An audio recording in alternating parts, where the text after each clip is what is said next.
बिस्मिल्लाह इन्नल हम्दुलिल्लाह नहमदुहु व नस्तईनुहु व नस्तगफिरुहु व नऊज़ु बिल्लाहि मिन शुरूरि अनफुसिना व मिन सय्यिआति अमालिना मय यहदिहिल्लाहु फला मुदिल्ल लहु व मय युद्लिल फला हादिय लहु व अशहदु अन ला इलाहा इल्लल्लाहु वहदहु ला शरीका लहु व अशहदु अन्ना मुहम्मदन अब्दुहु व रसूलुहु अम्मा बाद फ़इन्न खैरल हदीस किताबुल्लाह व खैरल हदी हदी मुहम्मदिन सल्लल्लाहु अलैहि वसल्लम व शर्रल उमूरि मुहदसातुहा व कुल्लु मुहदसातिन बिदअह व कुल्लु बिदअतिन दलाला व कुल्लु दलालातिन फिन्नार। আসসালামু আলাইকুম ওয়া রাহমাতুল্লাহি ওয়া বারাকাতুহু। যারা আমাদের সাথে অনেক দিন ধরে আছেন, অর্থাৎ অনেক দিন ধরে এই হালাকায় বসেন, তাদের অবগতির জন্য 243 পৃষ্ঠার বইটার আমরা এখন আছি 177 পৃষ্ঠাতে বা 77-78 পৃষ্ঠাতে আছি। বইটা সম্বন্ধে যারা নতুন আসছেন তাদের জন্য এই বইটার নাম হচ্ছে, ইংরেজি বই যদিও বাংলায়ও আছে এটা বা আরবি আছে, মদিনা ইউনিভার্সিটির একজন টিচারের লেখা, the methodology of the prophets in calling to Allah, ইংরেজি বইটার নাম। আল্লাহর পথে ডাকার ব্যাপারে নবী রসুলদের কী পদ্ধতি ছিল সেটা নিয়ে বইটা। এখানে প্রথমে দাওয়াত যারা দিবেন তাদের জন্য 7টা শর্ত উল্লেখ করা হয়েছে, যেটা আমি কখনো কখনো রিপিট করি, যদিও আগে বলা হয়েছে সবাই জানেন, বা তবুও রিপিট করি। আজকেও রিপিট করব একটু, যেহেতু আমাদের একটা গ্যাপ ছিল মাঝখানে। প্রথম পয়েন্টটা হচ্ছে যে যার দিকে ডাকবেন সেই ব্যাপারে আপনার নলেজ থাকতে হবে, 1 নম্বর শর্ত। দাওয়াতি কাজ যারা করবেন। 2 নম্বর হচ্ছে নিজে সেই অনুযায়ী কাজ করবেন। 3 নম্বর হচ্ছে আপনার নিয়তটা সাফ থাকবে, অর্থাৎ কেবলমাত্র আল্লাহর জন্য করবেন, অন্য কোনো ইন্টেনশন বা লাভের জন্য বা প্রাপ্তির জন্য না।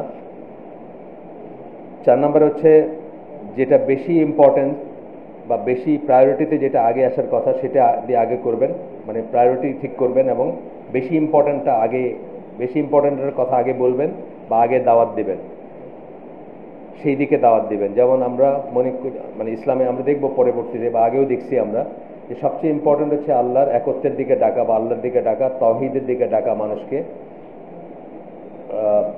শিরক বিমুখ করে তাওহীদের দিকে ডাকা বা শিরক থেকে মুক্ত করা। সেখানে যদি আমরা নামাজের দিকে আগে ডাকি শিরক মুক্ত করার আগে বা তাওহীদের দিকে ডাকার আগে, তাহলে প্রায়োরিটিটা ঠিক থাকলো না। আমরা অনেকেই প্রায়োরিটিতে ভুল করি, আমাদের দেশে বা অন্যত্র আমরা মনে করি মসজিদটা যেন তেনভাবে বললেই বা অনেক মানুষ হইলে হয়তো একটা সাকসেস হইল, ব্যাপারটা তা না। তাওহীদ দিয়ে শুরু করতে হবে, তারপরে অন্যান্য জিনিসগুলো আসবে। আমরা জানি যে ইসলামের 5টা স্তম্ভের ভিতরে প্রথমেই শাহাদা আসে বা আশহাদু আল্লা ইলাহা ইল্লাল্লাহ ওয়া আশহাদু আন্না মুহাম্মাদান আবদুহু ওয়া রাসূলুহু, এটা আগে আসে, তারপরে আসে সালাত, তারপরে যাকাত ইত্যাদি। 5 নম্বর হচ্ছে ধৈর্য সহকারে এবং অধ্যবসায়, যেটাকে আমরা বলি পার্সিভিয়ারেন্সের উপরে নিজেকে রাখতে হবে, ধৈর্যের উপর রাখতে হবে। 6 নম্বর হচ্ছে ভালো ব্যবহার করতে হবে বা উত্তম চরিত্রের হইতে হবে, ভালো ব্যবহার বা আচরণ হইতে হবে, যাতে আপনাকে দেখে মানুষ অ্যাট্রাক্টেড হয় অথবা অন্তত আপনাকে কাছের একজন মনে করে, বৈরী কোনো থাকবে না আপনার ভিতর। আর 7 নম্বর হচ্ছে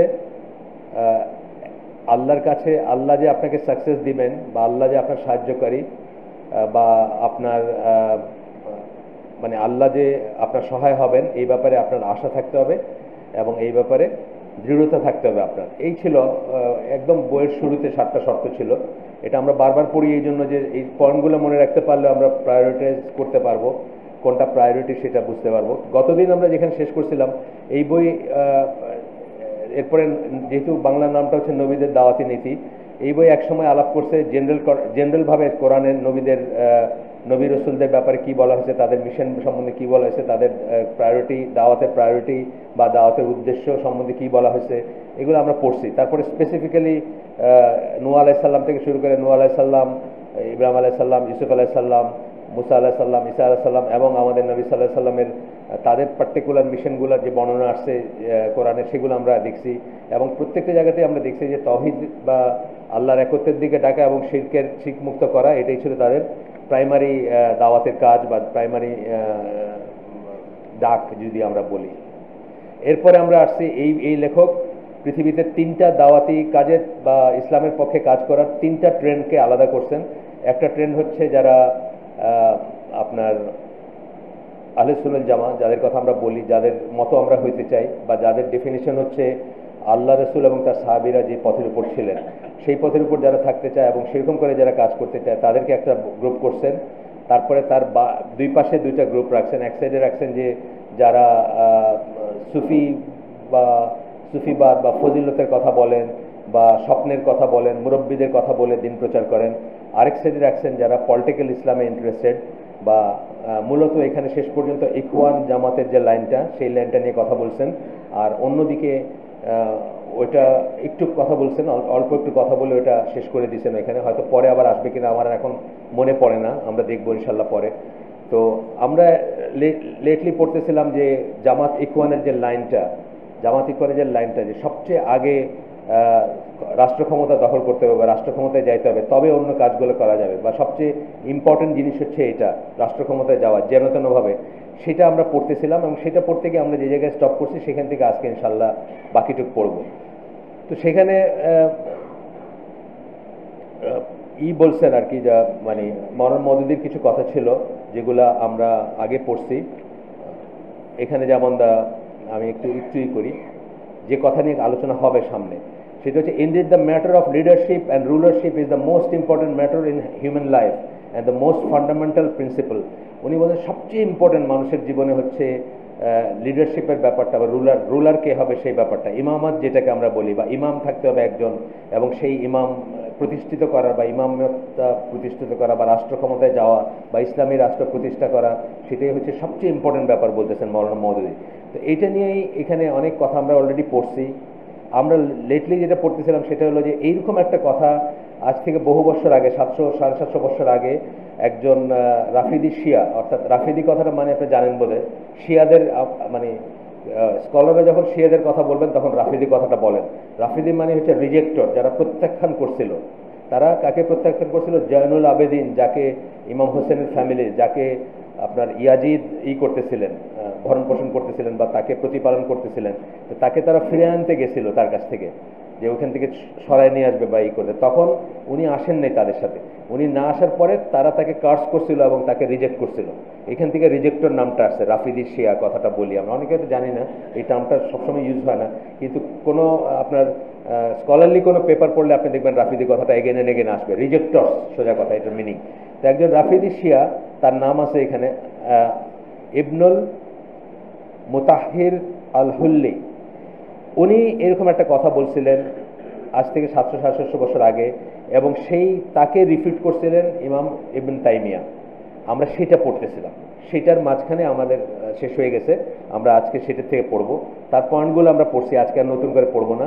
আমরা শেষ যেখানে আসছিলাম, যে এখানে একটা ব্যাপার বলছে যে এটাকে বলতেছে যে উনি ওই শিয়া যিনি, উনি বলছেন যে এটা একটা পিলার অফ ফেথও বলছেন। কি বলছেন একটু করে আমি পড়ি। উনি বলছিলেন দিস ইজ এ নোবেল, আচ্ছা মানে যাই হোক সেইং টেইং এগুলো বলছেন, comprising the most important of the ruling of the religion and the most excellent of all affairs of Muslim, which is the issue of imamat. মৌলানা মওদুদি যে কথা বলছেন একই লাইনের কথা 700-750 বছর আগে ওই শিয়া ভদ্রলোক বা ওই স্কলার বলছেন, যে ইমামতের জিনিসটা বা ইমাম নির্ধারণ করা বা একটা রাষ্ট্র প্রতিষ্ঠা করা, ইসলামী রাষ্ট্র প্রতিষ্ঠা করা, এটা হচ্ছে সবচেয়ে ইম্পর্টেন্ট জিনিস। তারপরে বলতে বলতে একসময় বলছেন যে এটা হচ্ছে পিলার অফ ইমান, যেটা আমরা আগেই দেখছি যে এটা পিলার অফ ইমান না, তাহলে রাসূল সাল্লাল্লাহু আলাইহি ওয়াসাল্লাম বলে যাইতেন। এবং তারপরে এইটার থেকে শুরু করছেন ইবন তাইমিয়া, যে এটা হচ্ছে সবচেয়ে জান্নাতে যাওয়ারই, এখানে বলছেন যে জান্নাতে যাওয়ারই এবং সাকসেসেরই সবচেয়ে বড় মানে আপনার কি বলে সাফল্যের ব্যাপার, জান্নাতে যাওয়ার ব্যাপার, এটা পিলার অফ ইমান, এটা যদি করতে পারে তাহলে মানুষ বা মুসলিমরা জান্নাতে যাবে, ইত্যাদি ইত্যাদি বলছেন। তো ইবন তাইমিয়া যেখানে শুরু করছেন, উনি বলেই শুরু করছেন যে যারা বলবে, one who Sage that the question of imamat is the most important of the rulings of the religion is a liar. এটা মিথ্যাবাদী। এরকম কোনো কথা আমরা সুন্নায় পাই না, এরকম কথা আমরা কোরআনে পাই না। ইবন তাইমিয়া এটা বলে শুরুই করছেন। আমরা এগুলো পড়বো না, আগের দিনের ব্যাপার, আগের দিনের সাবজেক্ট ছিল। আজকে আমরা গতদিন একটা আয়াত দিয়ে শেষ করছিলাম, ওইখান থেকে আমরা পড়বো। এই আয়াতটা আপনারা হয়তো সবাই জানেন, সূরা আনফলের 2 নম্বর আয়াত। এখানে সূরা আনফালের 2-3 মানে শুরুর দিকের আয়াত।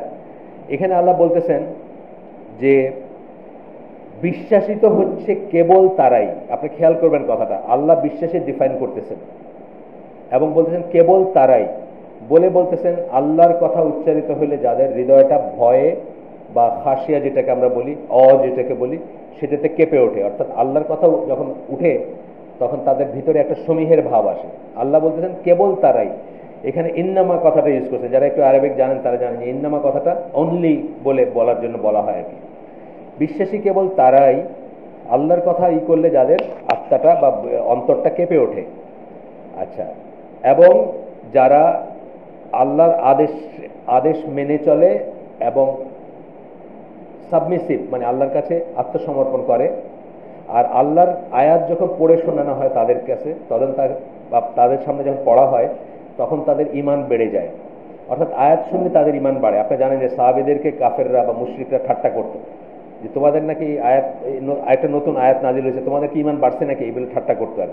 আজও কিন্তু আমাদেরকে ঠাট্টা করে যারা আমাদের ভিতর যারা অবিশ্বাসী, সংশয়বাদী বা যারা তারা বলে যে কোথায় তোমার ঈমান বাড়ছে নাকি। মানে আমরা যখন একটা তেলাওয়াত শুনি খুব খেয়াল করে শুনতেছি, বা কেউ কথা বললে আমরা চুপ করে দিতেছি যে আমি তো শুনতেছি তেলাওয়াতটা, বাসায় বা অন্যত্র, অফিসে হোক, বাসায় হোক বা কোনো জায়গায়, বা কখনো একটা তেলাওয়াতের সময় আমরা যখন কাউকে বলি যে একটু চুপ করে থাকেন, তারা ঠাট্টা করে, এখনো করে ঠাট্টা, কি তোমার ঈমান বাড়ছে নাকি, বা কি তোমার উপর কি এফেক্ট হয়েছে বা ইত্যাদি আর। যাই হোক, তো আল্লাহ বলতেছেন যে বিশ্বাসী তারাই বলে কিন্তু সিরিজের কথা, সব কথাগুলো বলতেছেন যে আল্লাহর আয়াত যখন তাদের সামনে তেলাওয়াত করা হয় তখন তাদের ঈমান বেড়ে যায়। এখানে বলতেছেন recited to them their iman increases, those who have certainty that his judgment and decree is operative upon them, যারা নিশ্চিত যে তার আল্লাহর নির্ধারণ এবং আল্লাহর বিচার তাদের উপর মানে প্রযোজ্য। and they do not place their hope in other than him nor fear other than him, খুব ইম্পর্টেন্ট কথা। আল্লাহ ছাড়া কারো উপর ভরসা করে না, কিছুর উপর ভরসা করে না, কাউকে ভয়ও করে না। ভয় করে না মানে কি, আমার এখানে একটা বন্দুক ধরে যদি বলে যে এখনই গুলি করবে, এই ভয়ের কথা বলা হচ্ছে না। মানে অ্যাবসলিউট সেন্সে আল্লাহ ছাড়া কাউকে ভয় করে না, এবং আল্লাহ ছাড়া কারো উপর ভরসা রাখে না। যেটা আমরা বলি, দেখবেন আজকাল আমরা পড়াশোনা করে জানতেছি কি যে একটা ঔষধের কারণে আপনি একটা শিরকে লিপ্ত হয়ে যেতে পারেন। যদি আপনি মনে করেন যে এই ওষুধটাই আপনাকে ভালো করে দিচ্ছে, ওষুধটা ইন ইটসেলফ আপনাকে ভালো করে দিচ্ছে, আপনি কিন্তু শিরক আকবরে চলে যাবেন। আর যদি আপনি মনে করেন যে ভালো আল্লাহই করেন, মানে আল্লাহই ওষুধটাকে বানায় দিচ্ছেন এবং সেই হিসাবে ওষুধটা আপনাকে ভালো করে দিচ্ছে, তাইলে আপনি ছোট শিরকে লিপ্ত হবেন। আর আপনি যদি এটা মনে করেন যে ভালো একমাত্র আল্লাহই করেন, কিন্তু এটা একটা ওয়াসিলা হিসাবে আল্লাহ নির্ধারণ, মানে ওষুধ আপনি খাচ্ছেন আল্লাহর ওয়াসিলা হিসাবে, কিন্তু ওষুধ ভালো করবে না, আল্লাহর ইচ্ছা থাকলেই কেবল আপনি ভালো হবেন, বা আল্লাহর মানে অ্যাপ্রুভাল থাকলে কেবল আপনি ভালো হবেন, তাইলে আপনার লাইনটা ঠিক আছে। অর্থাৎ ওষুধটা আপনি খাবেন, ওষুধটা আল্লাহ নির্ধারিত একটা কারণও মনে করবেন, যেটা আল্লাহ নির্ধারণ করে দিয়েছেন এটা খাইতে হবে, খাইলে ভালো হওয়ার কথা আপনার বা ভালো, কিন্তু আলটিমেটলি তবুও আল্লাহর অ্যাপ্রুভাল লাগবে। কারণ একই ওষুধ খেয়ে দেখা যায় যে একজন ভালো হয় আরেকজন হয় না, একজনের বেলায় আল্লাহ অ্যাপ্রুভ করেন আরেকজনের বেলায় করেন না। এইভাবে দেখতে হবে। এগুলো আমরা নতুন জানতেছি, নতুন বলতে মানে অনেক পরে জানছি, আপনারা হয়তো জানেন আগের থেকে, কিন্তু আমি অনেক পরে জানছি জীবনে। আমাদের মাথায় প্রথমে কি আসে, মাথা ব্যথা, প্যারাসিটামল, জ্বর, প্যারাসিটামল, আমরা ডিরেক্টলি রিলেট করি এক একটা ইসের সাথে, কিন্তু আলটিমেটলি আমরা ভুলে যাই যে প্যারাসিটামলও আল্লাহর সৃষ্টি, আমি আল্লাহর সৃষ্টি, আমার অসুখ আল্লাহর সৃষ্টি, আমার আরোগ্য আল্লাহর সৃষ্টি। আমরা জানি কি আমাদের কাজগুলা, আমাদের চিন্তাগুলা, সেগুলোও আল্লাহর সৃষ্টি, মানে সেগুলাও এক একটা সৃষ্টি। সেই হিসাবে আমরা আসলে শিখে বড় হই নাই, কিন্তু এখন থেকে আমরা সেটা মনে রাখবো যে একটা সিম্পল একটা ওষুধ, একটা ট্যাবলেটের জন্য আপনার শিরক আকবর, শিরক আসগর অথবা তাওহীদের উপর থাকতে পারেন। মানে এইটাকে আপনি কিভাবে চিন্তা করলেন, এটাকে কিভাবে দেখলেন, তার উপর ডিপেন্ড করে। সুতরাং আমরা এগুলো চিন্তা করব, মানে মনে রাখবো যখন আমরা কিছু করবো। তাহলে কি আল্লাহ কি বলতেছেন, শুধুমাত্র আল্লাহর উপর ভরসা করে এবং আল্লাহ ছাড়া কাউকে ভয় করে না। এই কথাটাই একটু অন্য সেন্সে আমরা ইয়াকা নাবুদু বা ইয়াকা নাস্তাইন বলি, কেবল তোমার ইবাদত করি, কেবল তোমার কাছে চাই। চাওয়া মানে কি, চাওয়া কার কাছে চাওয়া যায়, যে দিতে পারবে তার কাছে চাওয়া যায়, এই সেন্সে। আচ্ছা আসেন তারপরে, এরপরে বলতেছেন কি, বিশ্বাসী তো কেবল তারা, এই সিরিজ এখনো শেষ হয় নাই, যারা মানে শুদ্ধভাবে সালাত কায়েম করে, যারা আল্লাহ তাদেরকে যে পয়সা দিয়েছেন তার থেকে আল্লাহর পথে খরচ করে। আচ্ছা, যেভাবে আল্লাহ, আচ্ছা এরপরে বলতেছেন এরাই হচ্ছে সত্যিকারী। তাইলে কি দেখলাম আমরা, আল্লাহ একটা একটা করে করলেন। প্রথমে কি বললেন, আল্লাহর কথা করলে বুকটা কেঁপে ওঠে। তারপরে বললেন আল্লাহর আয়াত যখন তেলাওয়াত করা হয় তাদের ঈমান বেড়ে যায়। তারপরে বললেন তার উপর ভরসা রাখে, তাকে ভয় করে। তারপরে কি বললেন, সালাত কায়েম করে এবং আল্লাহ তাদেরকে যা দিয়েছেন তার থেকে আল্লাহর পথে খরচ করে। এই কথা বলে কনক্লুড করলেন যে তাদের জন্য for them are high ranks with their lord and forgiveness and excellent provision in paradise. তাদের জন্য আল্লাহর কাছে উচ্চ আসন আছে এবং জান্নাতে সুন্দর স্থান। তাহলে আল্লাহকে এখানে বলছেন ইমামত প্রতিষ্ঠার কথা বলছেন কোথাও? এই দলিল দিতে গিয়ে বললেন যে যারা বলতেছে যে ইমাম প্রতিষ্ঠা করা বা ইমাম নির্ধারণ করা বা ইসলামী ক্ষমতা, ইসলামী রাষ্ট্র প্রতিষ্ঠা করা হচ্ছে সর্বাগ্রে আসে, তাদের কাছে এই লিস্টের ভিতরে কি আছে নাকি? এই কথা নাই। আল্লাহ কি বলছেন? বিশ্বাসী তো কেবল তারাই। অথচ এই লিস্টের একটা যদি আপনার ভিতর না থাকে তাহলে you better check yourself, আপনার ইমান ঠিক আছে কিনা। এই লিস্টে যে কথাগুলো বলছেন এই কথাগুলো কিন্তু আপনার মাঝে থাকতে হবে। যদি কোনোটা ডেফিসিয়েন্সি থাকে, ভরসা করেন অন্য কিছুর উপর, ভয় করেন অন্য কাউকে, বা সালাদ ঠিক মতোই করেন না বা জাকাত দেন না, তাইলে আপনাকে আবার চিন্তা করতে হবে যে আপনি বিশ্বাসী কিনা। আর এক নম্বরটাই তো আমাদের ভিতর নাই। এক নম্বরটাই আমি দেখি যে অ্যাভারেজ মুসলিমের ভিতরে তো এক নম্বরটা নাই, যে আল্লাহর কথা যখন উচ্চারণ করা হয় বা আল্লাহর কথা যখন বলা হয় তখন তাদের ভিতরে একটা ভয় আসে বা একটা চিন্তা আসে বা একটা আসে, যেটাকে আমরা বলি। এটার কোনো সমীহ, যেটাকে বলি বাংলায় সমীহটার মধ্যে ক্লোজের শব্দ শব্দটা বা খাসিয়া যে শব্দটা। আচ্ছা, এরপরে এখানে আমরা শেষ করছিলাম এটা, এবং এর পরের আয়াতে আমরা শেষ করছিলাম। এটা সূরা বাকারার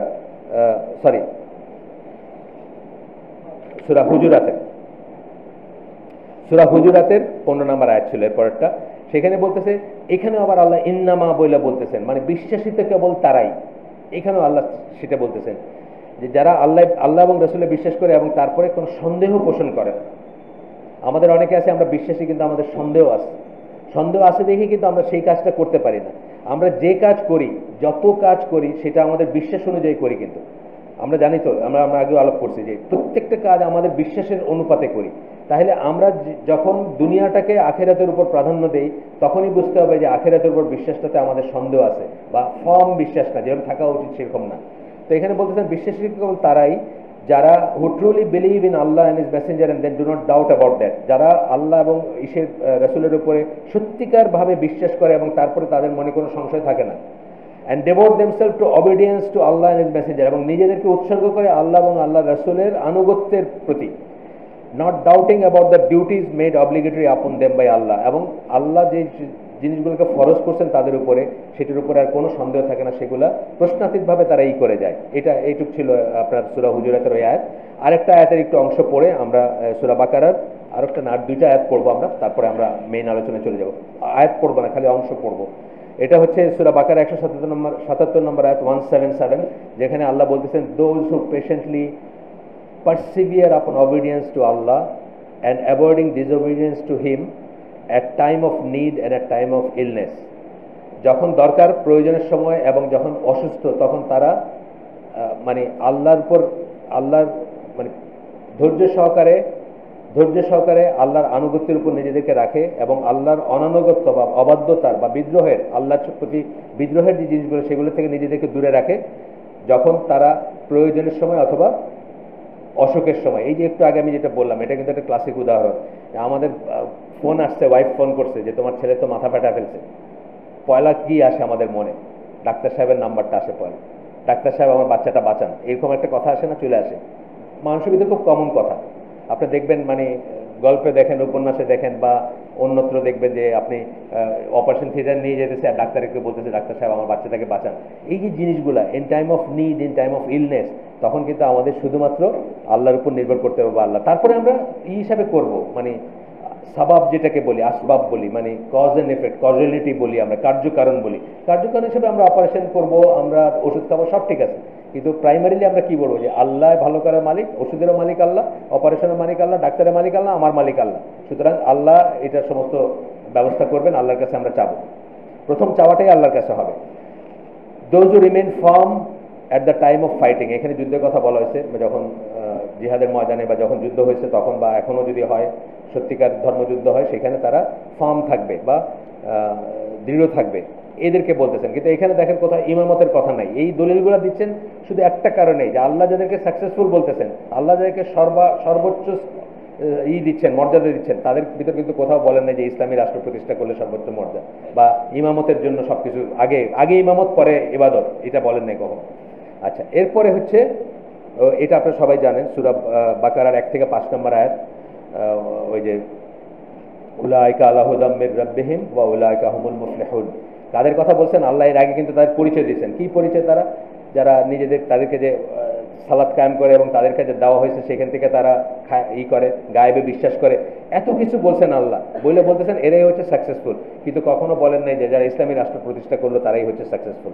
তো এই জিনিসগুলো আলাপ করার পরে আমরা পরবর্তী ইসে যাব যে আপনার এইটা যদি এরকম এরকম হইতো, মানে এটা যদি এতই ইম্পর্টেন্ট জিনিস হইতো ইমামতটা, তাহলে আল্লাহ রাসূল সাল্লাল্লাহু আলাইহি ওয়াসাল্লাম এটাকে আলাদাভাবে এটার উপর ইম্পর্টেন্স দিয়ে কী করে প্রতিষ্ঠা করতে হবে সেটা বলে যেতেন, সেটা কিন্তু বলে যান নাই।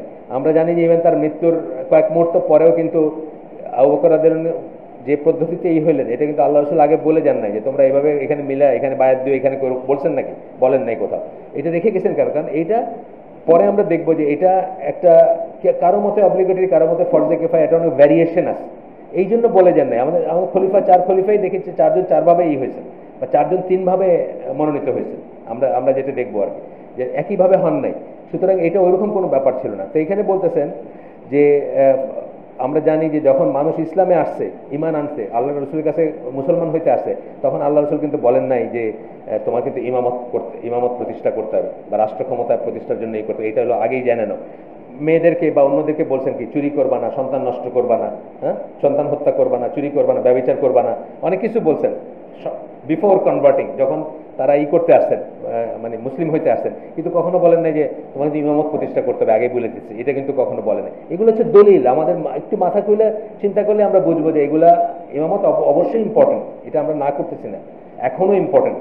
আমরা সবসময় চিন্তা করবো যে ইনশাল্লাহ আবার একটা সময় আসবে যখন মানে আমাদের মুসলিম উম্মার একজন ইমাম থাকবেন বা ওইভাবে করে, কিন্তু ওইটার জন্য আমি 1000 বছরকে নিজের সমস্ত আমল বাদ দিয়ে বসে থাকবো না, ওইটার জন্য বসে থাকতে পারবো না। কারণ এর চেয়ে ইম্পর্টেন্ট জিনিস হচ্ছে বাকি যেগুলো এতক্ষণ ধরে বললাম আমরা। আচ্ছা, এরপরে বলতেছেন যে declaring it to be a condition of iman is one of the saying of the people of falsehood. তাইলে এটাকে যদি কেউ ইমানের শর্ত বলে, তাহলে এটা একটা মিথ্যা কথা। যদি কেউ বলে যে রাষ্ট্র প্রতিষ্ঠা করতে হবে ইসলামে, এটা ইমামের শর্ত, বা ইমামত আসতে হবে, এটা ইমামের শর্ত, ইসের শর্ত। পরে আমরা দেখবো যে মওলানা মওদুদী রাফিদি শিয়াদের দ্বারা খুব বেশি ইনফ্লুয়েন্স ছিলেন, যেই জন্য এখনো পর্যন্ত তার অনুসারী যারা, অথবা তাদের যে মানে যে মেথোডোলজি, সেখানে শিয়ারা কোনো সমস্যা না, শিয়াদের সাথে মিলেমিশে কাজ করা যায়, তাদের সাথে একসাথে করা যায়, রাষ্ট্র প্রতিষ্ঠার সংগ্রামে করা যায়, ইত্যাদি ইত্যাদি। আমরা আগেও দেখছি, সামনেও দেখবো আমরা। আচ্ছা, এরপরে বলতেছেন যে যদি সব আমরা ধরেও নেই যে এটা খুব ইম্পর্টেন্ট জিনিস, তাইলেও আমরা দেখবো যে এটা ইমানের স্তম্ভ না, বড় জোর একটা ইম্পর্টেন্ট জিনিস বলতে পারি, রাষ্ট্র প্রতিষ্ঠা করা, রাষ্ট্র ক্ষমতায় যাওয়া বা ইমামত প্রতিষ্ঠা করা। আমরা যদি ধরেও নেই এটা খুব ইম্পর্টেন্ট, তাহলেও এটা ইমানের স্তম্ভগুলোর একটা তো নয়ই, থাকলে রাসূল সাহেব বলে যেতেন, বা ওই পর্যায়েরই না। তারপরে বলতেছেন যে যদি তা হইতো, then it would have been upon the messenger to explain it openly to the people in such a manner so as to remove any excuse. যদি এটা হইতো, আমরা এখানে রাসূল সাল্লাল্লাহু আলাইহি ওয়াসাল্লামের সম্বন্ধে 3টা জিনিস পড়ছিলাম, যে 3টা সি মনে রাখতে বলছিলাম, অনেকদিন আগের কথা, আমরা যখন প্রথম এখানে হালাকি করি তখন। একটা হলো যে আল্লাহ রসুলকে যখন আমরা বলি ওয়াশহাদু আন্না মুহাম্মাদান আবদুহু ওয়া রাসূলুহু, আমরা বলি যে উনি যা জানানোর ছিল আমাদের সবকিছু ক্লিয়ারলি জানায় গেছেন, মানে পরিষ্কারভাবে জানায় গেছেন, কারেক্টলি জানায় গেছেন, মানে শুদ্ধভাবে জানায় গেছেন, কমপ্লিটলি জানায় গেছেন, মানে কোনো কিছু ভুলে যান নাই জানাইতে। তাহলে এইটা যদি এত ইম্পর্টেন্ট জিনিস হইতো, তার উপর ওয়াজিব হইতো আমাদেরকে এটাকে পরিপূর্ণরূপে জানায় যাওয়া যে এটা কি করণীয়, কি করব আমরা। এটাই বলতেছেন এখানে, যে ওনাকে openly to the people in such a manner so as to remove N excuse, যাতে আমাদের কোনো এক্সকিউজ না থাকে। ধরেন আমরা এখানে যারা আছি বা আহলে সুন্নাত জামাত, আমাদের কাছে ওটা অনেক পরের প্রায়োরিটি, আগের প্রায়োরিটি তৌহিদ, তাই না? তাহলে আমাদের জন্য কোনো অজুহাত না থাকে, এক্সকিউজ না থাকে, এইভাবে আমাদের বলে যেতেন যে তোমরা কিন্তু তৌহিদ প্রতিষ্ঠা করতেছো দেখে কিন্তু এখান থেকে সরে থেকো না, তোমরা কিন্তু ওই সংগ্রামেও সাথে সাথে যুক্ত হবা, এটা কিন্তু বলে যান নাই। আমাদেরকে আগে বলছেন কি, বা সব নবী পয়গম্বর 5 জন 6 জন ছাড়া কেউ রাষ্ট্র ক্ষমতায় ছিলেন না, কেউ রাষ্ট্র ক্ষমতার কাছে যান নাই, কিন্তু সবাইকে আল্লাহ মানে সম্মানিত করছেন, সবাইকে উচ্চ আসনে দিয়েছেন। সবাই একটা জিনিস কমন ছিল, সেটা হলো সবাই তাওহীদ প্রতিষ্ঠা করতে চাইছেন, আল্লাহর দ্বীন এবং তাওহীদ প্রতিষ্ঠা করতে চাইছেন। আচ্ছা, তারপর বলতেন যে in the way he explain the true testification of faith, যেভাবে শাহাদা আমাদেরকে বলে গেছেন, শাহাদা এক্সপ্লেন করে গেছেন, অজস্র হাদিস পাবেন শাহাদার কি মিনিং, কি ব্যাপার, এটা এক্সপ্লেন করে গেছেন। তাইলে উনি বলে যাইতেন যে এইভাবে ইমামত বা করতে হবে। এই বইটার নাম, যেখান থেকে ইবনে তাইমিয়ার যে বইটার নাম থেকে যে বইটা থেকে আমরা পড়লাম এখন, এই বইটা আপনি পাওয়া যায়, আপনারা ইংলিশও পাবেন, মিনহাজুস সুন্নাহ, ইংলিশে পাওয়া যায় 2 খণ্ডে, সৌদি আরবের থেকে আনতে পারবেন চাইলে, বা ঢাকায় দারুস সালামে হয়তো পাবেন। যেই বইটার থেকে এই লেখাটা বললেন, এতক্ষণ আমরা কি পড়লাম? ইবনে তাইমিয়ার রিফিউটেশন পড়লাম। কার রিফিউটেশন? রাফিদি শিয়া, যে বলছিল মৌলানা মওদুদি যে কথাগুলো বলছেন সেই কথাগুলোই সে বলছিল আজ থেকে 700 বছর আগে, 750 বছর আগে বলছিল। আচ্ছা, এখন কনক্লুড এখানে আজকে আমরা সামারিটা পড়বো। এইটুকু পড়ার পরে ইবনে তাইমিয়া কি মানে ইবনে তাইমিয়া না, এই লেখক কি সামারি করতেছেন। 1 নম্বর পয়েন্ট বলতেছেন, due to his being one of the foremost scholars of religion and his standing and the trust which people have for the strength and depth of his understanding of Islam and their brief and their belief in his sincerity, Islamic স্কলাররা ইবনে তাইমিয়াকে খুব উচ্চ আসনে রাখেন। তার নলেজের গভীরতা মানে খুব গভীর বলে মনে করেন, তাকে খুব ইখলাসওয়ালা মনে করেন এবং তাকে খুব খুব সম্মান করেন। এই জন্য আমরা এতক্ষণ মানে এই দুইটা হালাকা জুড়ে কিন্তু আমরা পড়লাম ইবনে তাইমিয়া কি বলছেন এই ব্যাপারে, রাষ্ট্র ক্ষমতায় যাওয়ার ব্যাপারে, রাষ্ট্র ক্ষমতা প্রতিষ্ঠা করার ব্যাপারে, দুইটাই এই ধরে পড়লাম। কেন পড়লাম? যে উনি কি বলছেন এটা আমাদের কাছে একটা দলিল। 2 নম্বর হচ্ছে, due to the similarity between the claims of Maududi and the claim of Rafidi Shia. এখানে মওদুদির ক্লেম এবং ওই রাফিদি শিয়ার ক্লেম অলমোস্ট এক, বরং আমরা দেখব মওলানা মওদুদির ক্লেমটা আরো অনেক বেশি শক্ত ক্লেম। উনি বলছেন আরো শক্ত করে বলছেন, ওই শিয়া কিন্তু অত শক্ত করে বলে নাই, উনিও শক্ত করে বলছেন। Indeed, it is very unfortunate that the reader will see that the claim of Maududi are even greater than the Shia. শিয়া যে ক্লেম করছেন তার চেয়ে মওদুদি ক্লেমটা গ্রেটার, মানে উনি আরো বেশি ইম্পর্টেন্স দিচ্ছেন এটাকে, রাষ্ট্র ক্ষমতাকে অথবা ক্ষমতায় যাওয়াকে বা ক্ষমতা দখল করাকে। Who said, রাফিদি শিয়া কি বলছে? It is the most important ruling of the religion, দিনের সবচেয়ে ইম্পর্টেন্ট, এই কথা মওদুদি বলছেন, কিন্তু এর সাথে আরো নতুন কথা বলছেন, আমরা সেটা দেখবো ইনশাআল্লাহ। Whereas মওদুদি কি বলছেন?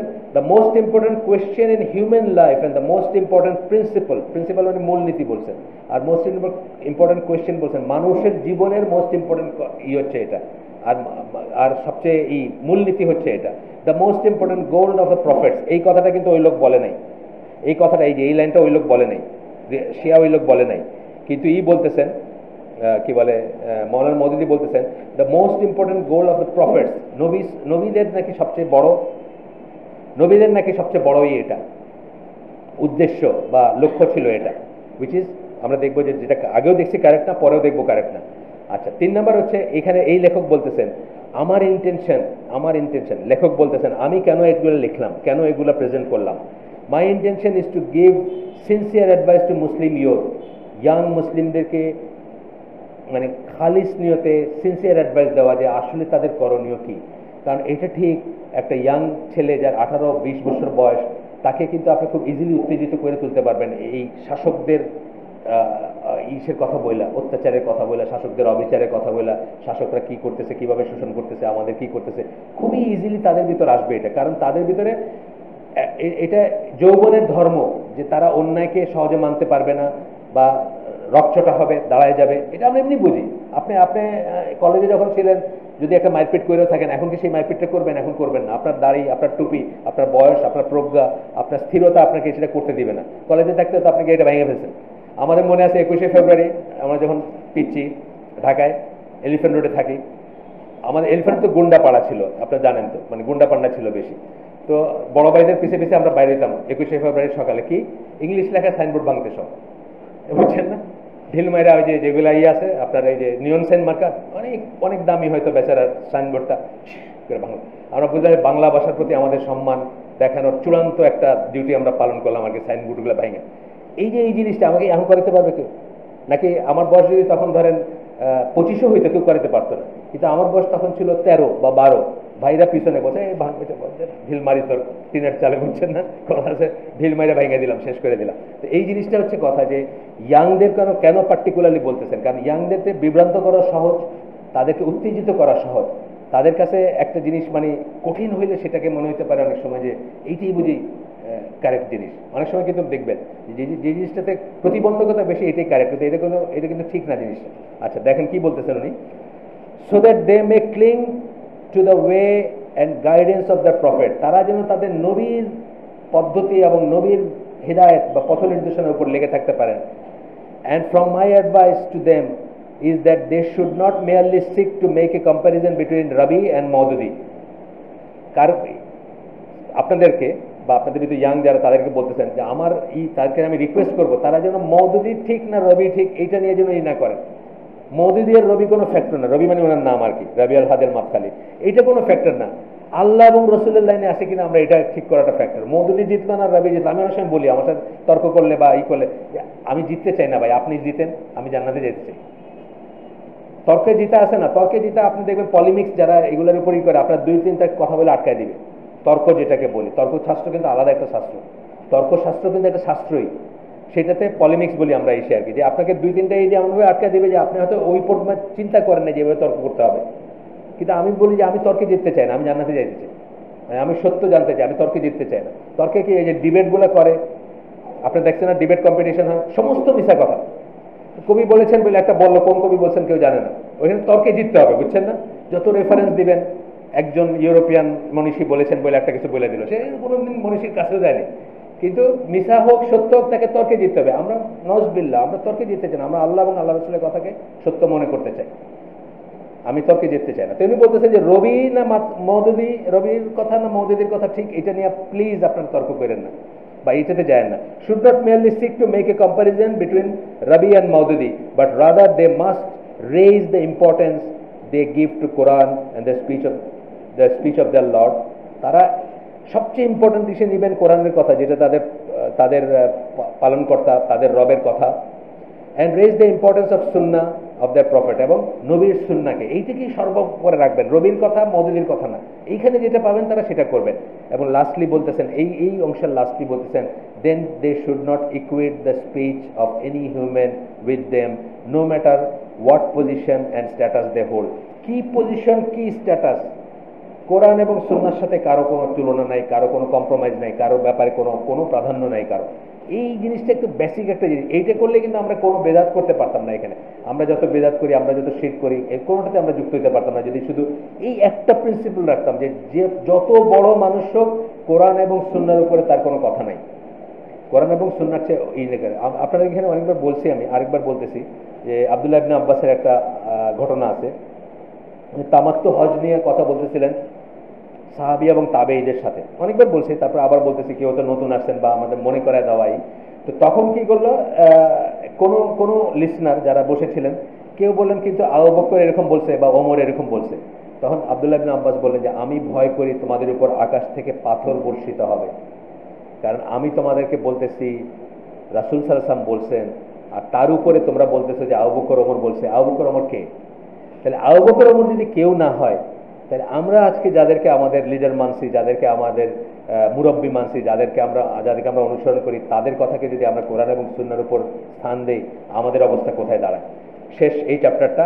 এখনকার চ্যাপ্টারটা পড়বো যে আমাদের স্কলাররা, অর্থাৎ আহলুস সুন্নাহ জামার আগের যারা স্কলার ছিলেন, তারা আপনার ইমামত যেটাকে বলেন, ইমামত যেটা নিয়ে আমরা এতক্ষণ কথা বললাম, যে একজন ইমাম নির্ধারণ করতে হবে, একটা রাষ্ট্র, ইসলামী রাষ্ট্র গঠন করতে হবে, সেই রাষ্ট্রের আল্লাহর আইন প্রতিষ্ঠা করতে হবে ইত্যাদির যে এগুলোর উদ্দেশ্য আছে, এগুলো যে আমরা বলতেছি না যে এগুলো অপ্রয়োজনীয় তা না, কিন্তু এই সম্বন্ধে আমাদের স্কলারদের মত কি আমরা সেটা একটু দেখব। আবুল হাসান আল মাওয়ার্দি বলে একজনের কথা আসতেছে প্রথমে, উনি বলতেছেন, the imamate is establish to achieve khilafat এসের জন্য ইমামত প্রতিষ্ঠা করতে হবে, ইমাম নির্ধারণ করতে হবে, upon the prophet way, in safeguarding the religion, দিনটাকে সুরক্ষা করার জন্য, প্রতিষ্ঠার বলেন না এখানে, সেফগার্ডিং বলছেন, যাই প্রতিষ্ঠা করার জন্য, and running the worldly affairs, এবং দুনিয়াবি কাজগুলা, ডে টু ডে কাজগুলা করার জন্য, এই জমি পাবে, ও এখানে গভর্নর হবে, এইখানে ট্যাক্স বা এই জিজিয়া তুলতে হবে, যত রকম ওয়ার্ল্ডলি অ্যাফেয়ার, এগুলো তো ওয়ার্ল্ডলি অ্যাফেয়ার, এগুলোর জন্য লাগবে আমাদের। আচ্ছা, it is obligatory by consensus, এটা ওয়াজিব, মানে এই প্রতিষ্ঠা করার চেষ্টা করাটা ওয়াজিব। এখানে 3টা মত আছে, ওয়াজিব একটা মত, ফরজে কিফায়া একটা মত, আর একটা মত আছে যেহেতু আমরা পরে দেখব, 3 রকমের মত আছে। আচ্ছা, তারপরে বলছেন to place in that position one who will carry out the duty in the ummah, এবং একজনকে আমরা ইমাম বানায় ওই পজিশনে দিব যে উম্মার জন্য এই কাজগুলো করবে, দিনের সুরক্ষা করবে, মুআমালাতের করবে, ডে টু ডে যেসব মুআমালাত আছে এগুলো করবে, বিচার আচার করবে, তারপরে আপনার ইকোনমিক্স বলেন বা অন্যান্য জিনিসগুলো, মোট কথা ওয়েলফেয়ার, একটা ইসের ওয়েলফেয়ার যে তা করবে। আচ্ছা, এরপরে আমরা দেখতেছি যে কেউ কেউ বলেন যে এটা শরিয়ত থেকেই অব্লিগেশনটা আসে, আর কেউ বলেন এটা ইন্টেলেক্ট থেকে আসে। মানে আমরা কমন সেন্সেই বুঝি যে একজন লিডার না থাকলে কেওটিক একটা ব্যবস্থা হবে। একটা লিডার যদি না থাকে, যে কোনো জায়গায় আমাদের স্কুলগুলো, সেকুলার স্কুলগুলোতে বা আমাদের আর্মিতে বা যে কোনো জায়গায় একটা র্যাঙ্কিং আছে না। আমাদের স্কুলগুলোতে আমরা কি করি, 40টা বাচ্চা আছে, ছাত্র আছে, একজনকে আমরা মনিটর বানাই দিই কেন? তাইলে আমাদের কর্মকাণ্ডগুলো এই ইন্টেলেক্ট থেকে আসে। আর কেউ বলেন যে এটা শরীয়ত থেকে আসে। আচ্ছা, এখন এখানে আমরা দেখব যে then they agree upon the obligation due to the saying of Allah. এখানে কোরআনের একটা আয়াত আছে, যে আয়াতটা হচ্ছে সূরা নিসার 59 নম্বর আয়াত, যেখানে আল্লাহ বলতেছেন যে আল্লাহর আনুগত্য করো, রাসূলের আনুগত্য করো, এবং তোমাদের ভিতর যারা অথরিটিতে আছে তাদের আনুগত্য করো। এটার থেকে অনেকে এটাকে মনে করেন, এটাকে অব্লিগেটরি মনে করেন।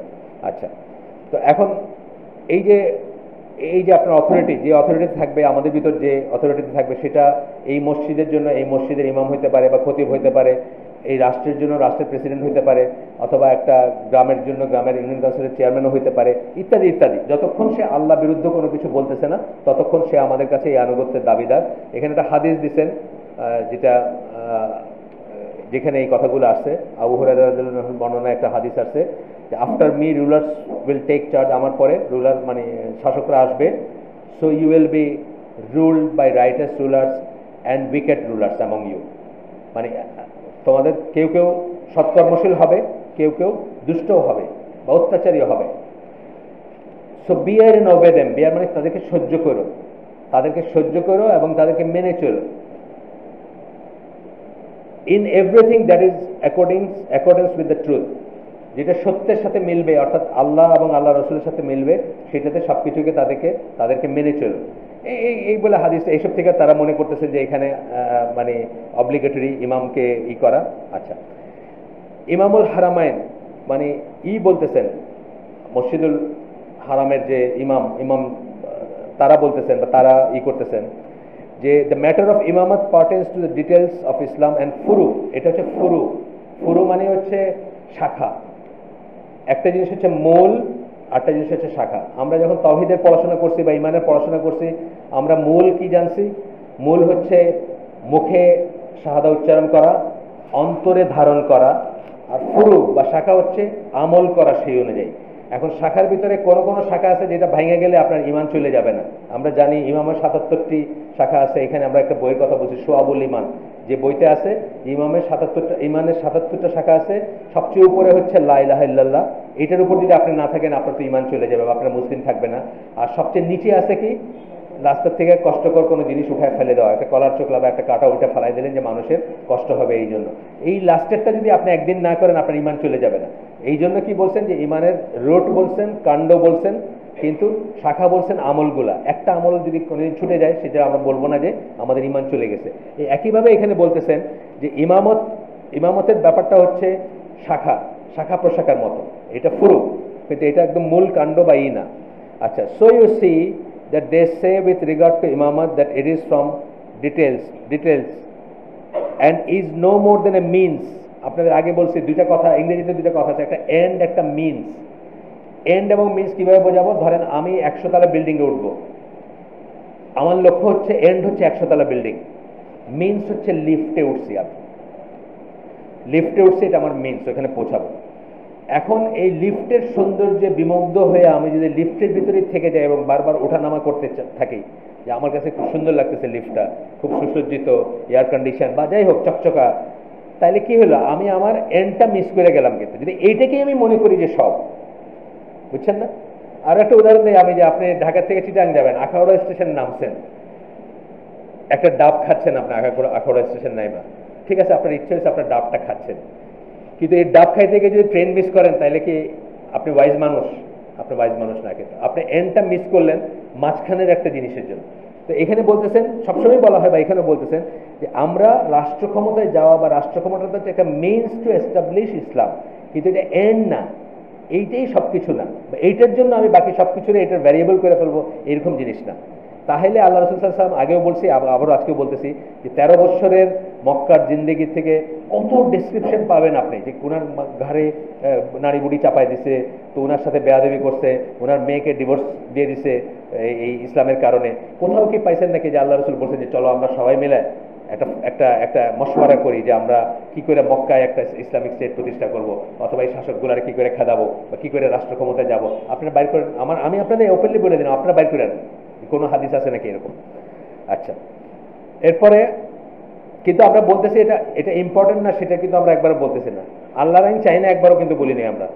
অবশ্যই আমরা আল্লাহর আইন চাই, অবশ্যই আমরা চাই যে মুসলিম উম্মাহ একদিন একজন ইমামের আন্ডারে আসবে এবং আমরা সবাই আগের মতো ওমর রাদিয়াল্লাহু আনহু, আবু বকর রাদিয়াল্লাহু আনহুর সময় যেভাবে চলছে সেই পর্যায়ে ফিরে যাব। কিন্তু ওইটার জন্য আমরা বাকি কাজগুলোকে ঝুলাই রাখতে পারবো না, বা ওইটার অজুহাতে আমরা বলবো না যে ওইটাই এক নম্বরের দরকার, ওইটা হলে বাকি সব হবে, সুতরাং আর কিছু করার দরকার নাই। এটা করলে আমরা নিশ্চিত বিপদগামী হয়ে যাব। এরপরে দেখেন যে এখানে বলতেছেন পরবর্তী যে end is no more than a means, এটা কিন্তু একটা মিনস, এন্ড না।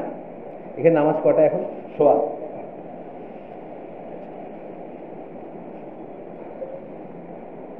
ঠিক আছে, আমরা 8টার দিকে ইনশাআল্লাহ শেষ করে দেব। এরপর বলতেছেন যে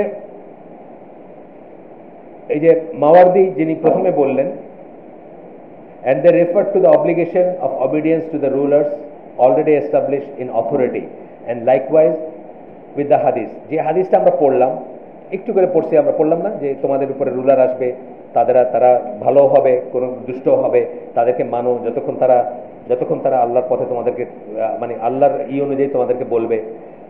এটা আমরা আগে করছি, এখানে আলাপ করছি, তবু আরেকবার বলতেছি যে আল্লাহ তাআলা 3টা আনুগত্যকে সুপ্রিম করে দিয়েছেন সব মুসলমানের জন্য, নেক্সট টু গড, আল্লাহর পরেই সেই আনুগত্যগুলো। একটা হচ্ছে মুসলিম শাসকের আনুগত্য, ঠিক আল্লাহর পরেই তার অবস্থা। আরেকটা হচ্ছে বাবা মায়ের আনুগত্য, ঠিক আল্লাহর পরেই সেটার অবস্থা। আরেকটা হচ্ছে হাজব্যান্ডের আনুগত্য স্ত্রীর জন্য, এটা হচ্ছে আল্লাহর পরেই তার অবস্থা। কিন্তু যখনই এই 3টা অথরিটির যে কেউ আপনাকে এমন কিছু করতে বলবে যেটা আল্লাহ বিরুদ্ধ বা আল্লাহর আদেশের বিরুদ্ধে যায় বা আল্লাহর ইচ্ছার বিরুদ্ধে যায়, আর কোনো অবিডিয়েন্স নেই, আর কোনো আনুগত্য নেই। যে এই 3টার যে কেউ যখন বলবে, আর কোনো আনুগত্য থাকে না, তখন আনুগত্যের অব্লিগেশন থাকে না। তো বলতেছেন যে এইখানে যে আনুগত্যের কথা মাওয়ার্দি বলছেন, বা কোরআনের এই আয়াতটা যেটা পড়লাম সূরা নিসার 59 নম্বর আয়াত, সেখানে বলা হয়েছে, অথবা যে হাদিসটা আমরা পড়ছি আবু হুরায়রা রাদিয়াল্লাহু আনহু বর্ণনায় যে হাদিসটা পড়ছি সেখানে বলা হয়েছে, এই 3টা জায়গায় বলা হয়েছে কিসের কথা? অলরেডি ইমাম আছে তার আনুগত্যের কথা। কিন্তু যদি আমরা ধরেও নেই যে এদেরকে মেনে নেওয়া বা এই করাটা অব্লিগেটরি, 3টা জায়গাতেই কার কথা বলা হয়েছে? যে আপনার দেশে বা আপনার রাষ্ট্রে বা আপনার দুনিয়ায় অলরেডি মুসলিম ইমাম আছেন, তার আনুগত্য করার কথা বলা হয়েছে। ইসলামিক স্টেট প্রতিষ্ঠার কথা বলা হয় না এখানে। যদিও সেটাও ওই যে বললাম যে সেটাও খুব ইম্পর্টেন্ট, কিন্তু যখন আমরা এইভাবে অব্লিগেটরি যারা বলছেন তারা কিন্তু ইসলামিক স্টেট প্রতিষ্ঠা করাটা অব্লিগেটরি বলছেন যে এদেরকে মানাটা অব্লিগেটরি। একে মানা, এখানে মানা বা 3টা পড়ছি আমরা দলিল। কিন্তু মাওদুদি কি বলছেন দেখেন এখানে। আচ্ছা, এখানে একটু কথা পড়ে নিই আমরা। How can it be shed about a matter like this where there is a difference about proof for obligation? আমরা দেখলাম যে এটা অব্লিগেশন কিনা সেটা নিয়ে একটু ধোঁয়াশা আছে। অব্লিগেশন বলতে ওয়াজিব কিনা, ফরজ কিনা, এটার উপরে ধোঁয়াশা আছে। যদিও আমরা মনে করি এটা অত্যন্ত ইম্পর্টেন্ট এবং এটা সব মানুষের মানে মাথায় থাকতে হবে, ফিকির থাকতে হবে আপনার। কিন্তু তারপরে বলতেছেন যেটা নিয়ে এরকম একটা কথা চলে যে এটা অব্লিগেটরি না, that it is the true goal of the religion, যে এইটাই দিনের সত্যিকার উদ্দেশ্য, এটা বলাটা কি করে আমরা বলতে পারি? And the most important role of prophet, যেটা মৌদুদি বলছেন যে সবচেয়ে ইম্পর্টেন্ট রোল অফ প্রফেট, নবীদের সবচেয়ে ইম্পর্টেন্ট ভূমিকা। তাইলে বলতে হবে 5 জন বা 6 জন নবী ছাড়া বাকি সব নবী ফেল করছেন। আসলে আমরা সেটা বলি না, কখনোই বলি না। আমরা বরং বলি লা নুফাররিকু বাইনা আহাদিন মির রুসুলি, আমরা বলি না আমরা তাদের ভিতর রসুল হিসাবে তাদের যে মর্যাদা, তাদের ভিতরে একজন হইতে পারেন, কিন্তু তারা যে সবাই রসুল, সবাই আল্লাহর প্রিয় বান্দা, সবাই মাসুম, সবার যে একটা স্ট্যাটাস আছে, এটা নিয়ে আমরা কোনো ভেদাভেদ করি না, কাউকে মিথ্যা কাউকে সত্য বলি না। আচ্ছা, মওদুদির এখন একটা কোট আসতেছে, ওনার কোটটা আসতেছে তাজদীদুদ্দীন বই থেকে 34 নম্বর পৃষ্ঠা থেকে। যাই হোক, এটা আমাদের কাছে অত ইম্পর্টেন্ট না, কেউ চাইলে দেখে নিতে পারবেন পরে। উনি কি বলতেছেন? Therefore the goal aspired for in the messengership of the prophets, বলতেছেন যে অ্যাসপায়ার মানে আশা, আকাঙ্ক্ষা করা হয় যে এইটা কিসে? মেসেঞ্জারশিপ, রিসালাত, যেটাকে নবীদের রিসালাত যেটাকে সবচেয়ে করা হয়, আলাইহিমুস সালাতু ওয়াস সালাম, সব নবীদের কথা বলতেছেন। In this world did not cease to be the establishment of Islamic government upon the earth, though this is they could establish through these they could establish they could establish the complete system for human life which they brought from Allah, মানে আল্লাহ থেকে যারা নিয়ে আসছেন সেটা completely মানুষের জীবনযাপনের জন্য এটাকে কমপ্লিট করতে পারতেন এইটা দিয়ে। অর্থাৎ উনি বোঝাতে চাইছেন যে এইটা নবী রাসূলের ভিতরে, নবী রাসূলের মেসেঞ্জারশিপ, তাদের রিসালাতের ভিতরে সবচেয়ে ইম্পর্টেন্ট এটা গোল, এটা উদ্দেশ্য, এবং এইটার মাধ্যমে তারা আল্লাহর কাছ থেকে যা নিয়ে আসছেন সেটা যদি এস্টাবলিশ করতে পারেন তাহলে কমপ্লিট জীবন ব্যবস্থাটা তারা দিয়ে যেতে পারতেন। তার মানে এই 4-5 জন নবী ছাড়া, যাদের কথা আমরা বলি সুলাইমান আলাইহিস সালাম, দাউদ আলাইহিস সালাম, আপনার আমাদের রাসূল সাল্লাল্লাহু আলাইহি সাল্লাম, এইরকম 4-5 জন নবী ছাড়া বা 5-6 জন নবী ছাড়া বাকিদের তা বলতেছেন তাহলে তারা মেসেঞ্জারশিপের দায়িত্ব পালন করতে পারেন না, এটাই কিন্তু ইমপ্লিকেশন। আচ্ছা, এখানে বলতেছেন খুব ইম্পর্টেন্ট কথা, এটা আরেকবার পড়তে পারেন আপনারা, বা পরে আমরা আরেকবার দেখতে পারি। আরেকবার আমি পড়ি এটা। Therefore the goal aspired for the messengership of the prophets আলাইহিমুস সালাতু ওয়াস সালাম, সকল নবীদের যে গোল, যেটা তাদের আকাঙ্ক্ষা হওয়া উচিত বা ছিল, তাদের আকাঙ্ক্ষা তাদের ইসের ভিতরে, রিসালাতের ভিতরে, সেটা হচ্ছে কি যে তারা একটা ইসলামিক গভর্নমেন্ট প্রতিষ্ঠা করবেন আপন দা আর্থ, যেটার মাধ্যমে ইসলামিক সরকার প্রতিষ্ঠা করবেন, যেটার মাধ্যমে কি তারা কমপ্লিট করে দিয়ে যেতে পারবেন আল্লাহ থেকে তারা যা নিয়ে আসছেন জীবন ব্যবস্থা হিসেবে, সেটাকে কমপ্লিট করে দিয়ে যেতে পারবেন। তার মানে এটা যদি কেউ কমপ্লিট করে না থাকেন, আমরা জানি ঈসা আলাইহিস সালাম এটা করেন নাই, আপনারা জানেন তো ঈসা আলাইহিস সালাম কিন্তু মানে এই সেন্সে তার মিশন একেবারে ফেলিওর, তাই না? কিন্তু তারপরেও কিন্তু ওনার স্ট্যাটাসটা বা উনি যে ফেলিওর বা উনি, এটা আমরা কখনো বলি না, আমরা কখনোই আমরা বলি না যে ঈসা আলাইহিস সালাম ফেল করে গেছেন। আল্লাহ তাকে যতটুকু করানো চাইছেন, যতটুকু খাওয়ানো চাইছেন, ততটুকু উনি করে গেছেন। আচ্ছা, আসেন এখন ইনি বলতেছেন, এই বইয়ের যে লেখক উনি বলতেছেন, আই সে বলতেছেন, প্রথমত it is not possible to speak about the messenger of Allah and his prophets based upon political conclusion and deduction। এই যে কথাটা উনি বললেন, এটা কি একটা পলিটিক্যাল, রাজনৈতিক কনক্লুশন এবং ডিডাকশন মানে কি একটা জিনিস থেকে আরেকটা জিনিস আমরা বের করে নিয়ে আসি, এটাকে ডিডাকশন বলি। আপনি 1400 বছর পরে জন্ম নিয়া, আল্লাহ রাসূল সাল্লাল্লাহু আলাইহি ওয়াসাল্লাম 1400 বছর পরে এবং বাকি নবীদের থেকে হাজার বছর পরে জন্ম নিয়া আপনি পলিটিক্যাল দেখলেন যে আপনার চারিপাশে যে চলতেছে, তাতে দেখলেন যে সরকারি ক্ষমতায় থাকতে পারলে খুব ভালো ইসলাম প্রয়োগ করা যায়, তো ওইটার জন্য আমরা প্রয়োগ করতে পারতেছি না, তাই না? এটা দিয়ে আপনি কনক্লুড করলেন কাদের কথা? নবী রাসূলের মিশন কি ছিল ওটা করলেন। এটা তো করা একেবারে জায়েজ না, আপনি করতেই পারেন না এটা। আপনি নবী রাসূলকে পাঠান নাই, আপনি তাদেরকে পাঠানোর উদ্দেশ্য জানেন না, আপনি ঠিক করেন নাই উদ্দেশ্য, আপনি এখনকার সাকসেস কিসের সাকসেস হইতো এটা হয়তো আপনার চিন্তায় আসছে মাথায়, যে আমাদের যদি এরকম একটা রুলার থাকতো, বাংলাদেশের কথাই ধরেন, যে বাংলাদেশে যদি ফর এক্সাম্পল এখন ওমর রাদিয়াল্লাহু আনহু রুলিং বাংলাদেশ, তাহলে কি আমরা সবখানে দেখতাম যে সালাত এস্টাবলিশ, সবখানে দেখতাম যে জাকাত, তাই না? এটা আমরা বুঝি, এমনি বুঝি, মানে কমন সেন্স। কিন্তু এটা কিসের উপর বুঝতেছি আমরা? কিন্তু প্রফেটিক মিশনের জ্ঞানের উপর বুঝতেছি না, আমরা বুঝতেছি আমাদের চারপাশের হাকিকত, যেটা আমরা যে রিয়েলি দেখতেছি, যেটা যে একজন ওই ওমর রাদিয়াল্লাহু আনহুর মতো শাসক থাকলে আমাদের জন্য দিন প্রয়োগ করা, দিন পালন করা খুব ইজিয়ার হতো, সত্যি কথা। কিন্তু এটার উপর আমি কিন্তু সুপার ইম্পোজ করতে পারি না, এটা দিয়ে সুপার ইম্পোজ করতে পারি না ইসের উপরে। নবীদের কি মিশন ছিল, তাদের কি স্বপ্ন ছিল, তাদের কি উদ্দেশ্য ছিল, তাদের কি করণীয় ছিল, আমি কিন্তু এটা দিয়ে ডিফাইন করতে পারি না। তাদের করণীয় কে ডিফাইন করছেন? আল্লাহ সুবহানাহু ওয়া তাআলা ডিফাইন করছেন। আচ্ছা, তারপরে বলতেছেন যে rather the life stories of the prophets and their histories are matters of the hidden and unseen, which is not possible to go in except when there is a text sent down as revelation by Allah to Muhammad। মানে বরং নবীদের জীবনের যে বর্ণনাটা আমরা দেখি কোরআনে, সেটাই হচ্ছে আমাদের দিক নির্দেশনা, যার উপর আমরা ডিসাইড করব, বুঝবো যে নবীদের মিশনটা কি ছিল। নবীদের ব্যাপারে কোরআনে যত বর্ণনা আসছে, যত নবীর কথা বললাম আমি, 25 জন নবীর কথা নাম দিয়ে আসছে, আর বাকিদেরটা নাম ছাড়া আসছে, তাদের সমস্ত কাহিনীগুলা, এগুলা কিন্তু কথার কথা না, এগুলো কিন্তু গল্প না, এগুলো আমাদের সামনে এক্সাম্পল, যে তাদেরকে আল্লাহ কি মিশন দিয়ে পাঠিয়েছিলেন এবং তারা কিভাবে ইসলামকে প্রতিষ্ঠা করতে চাইছেন, সেটার যেটা একমাত্র ওয়াহির মাধ্যমে আমরা জানি। ওয়াহির মাধ্যমে জানি কিভাবে? আল্লাহ রসুলকে আল্লাহ ওয়াহির মাধ্যমে, আল্লাহ প্রথমেই বলে দিয়েছেন যে তুমি এগুলো জানতা না, আমি তোমায় জানাইছি, এরকম বলছেন না অনেক গল্পে। এই যে আমরা এখন ইউসুফ আলাইহিস সালামের পড়বো, সূরা ইউসুফের একটা পড়বো, আপনার 12 নম্বর আয়াত পড়বো এখন। সেখানে কি বলতেছেন?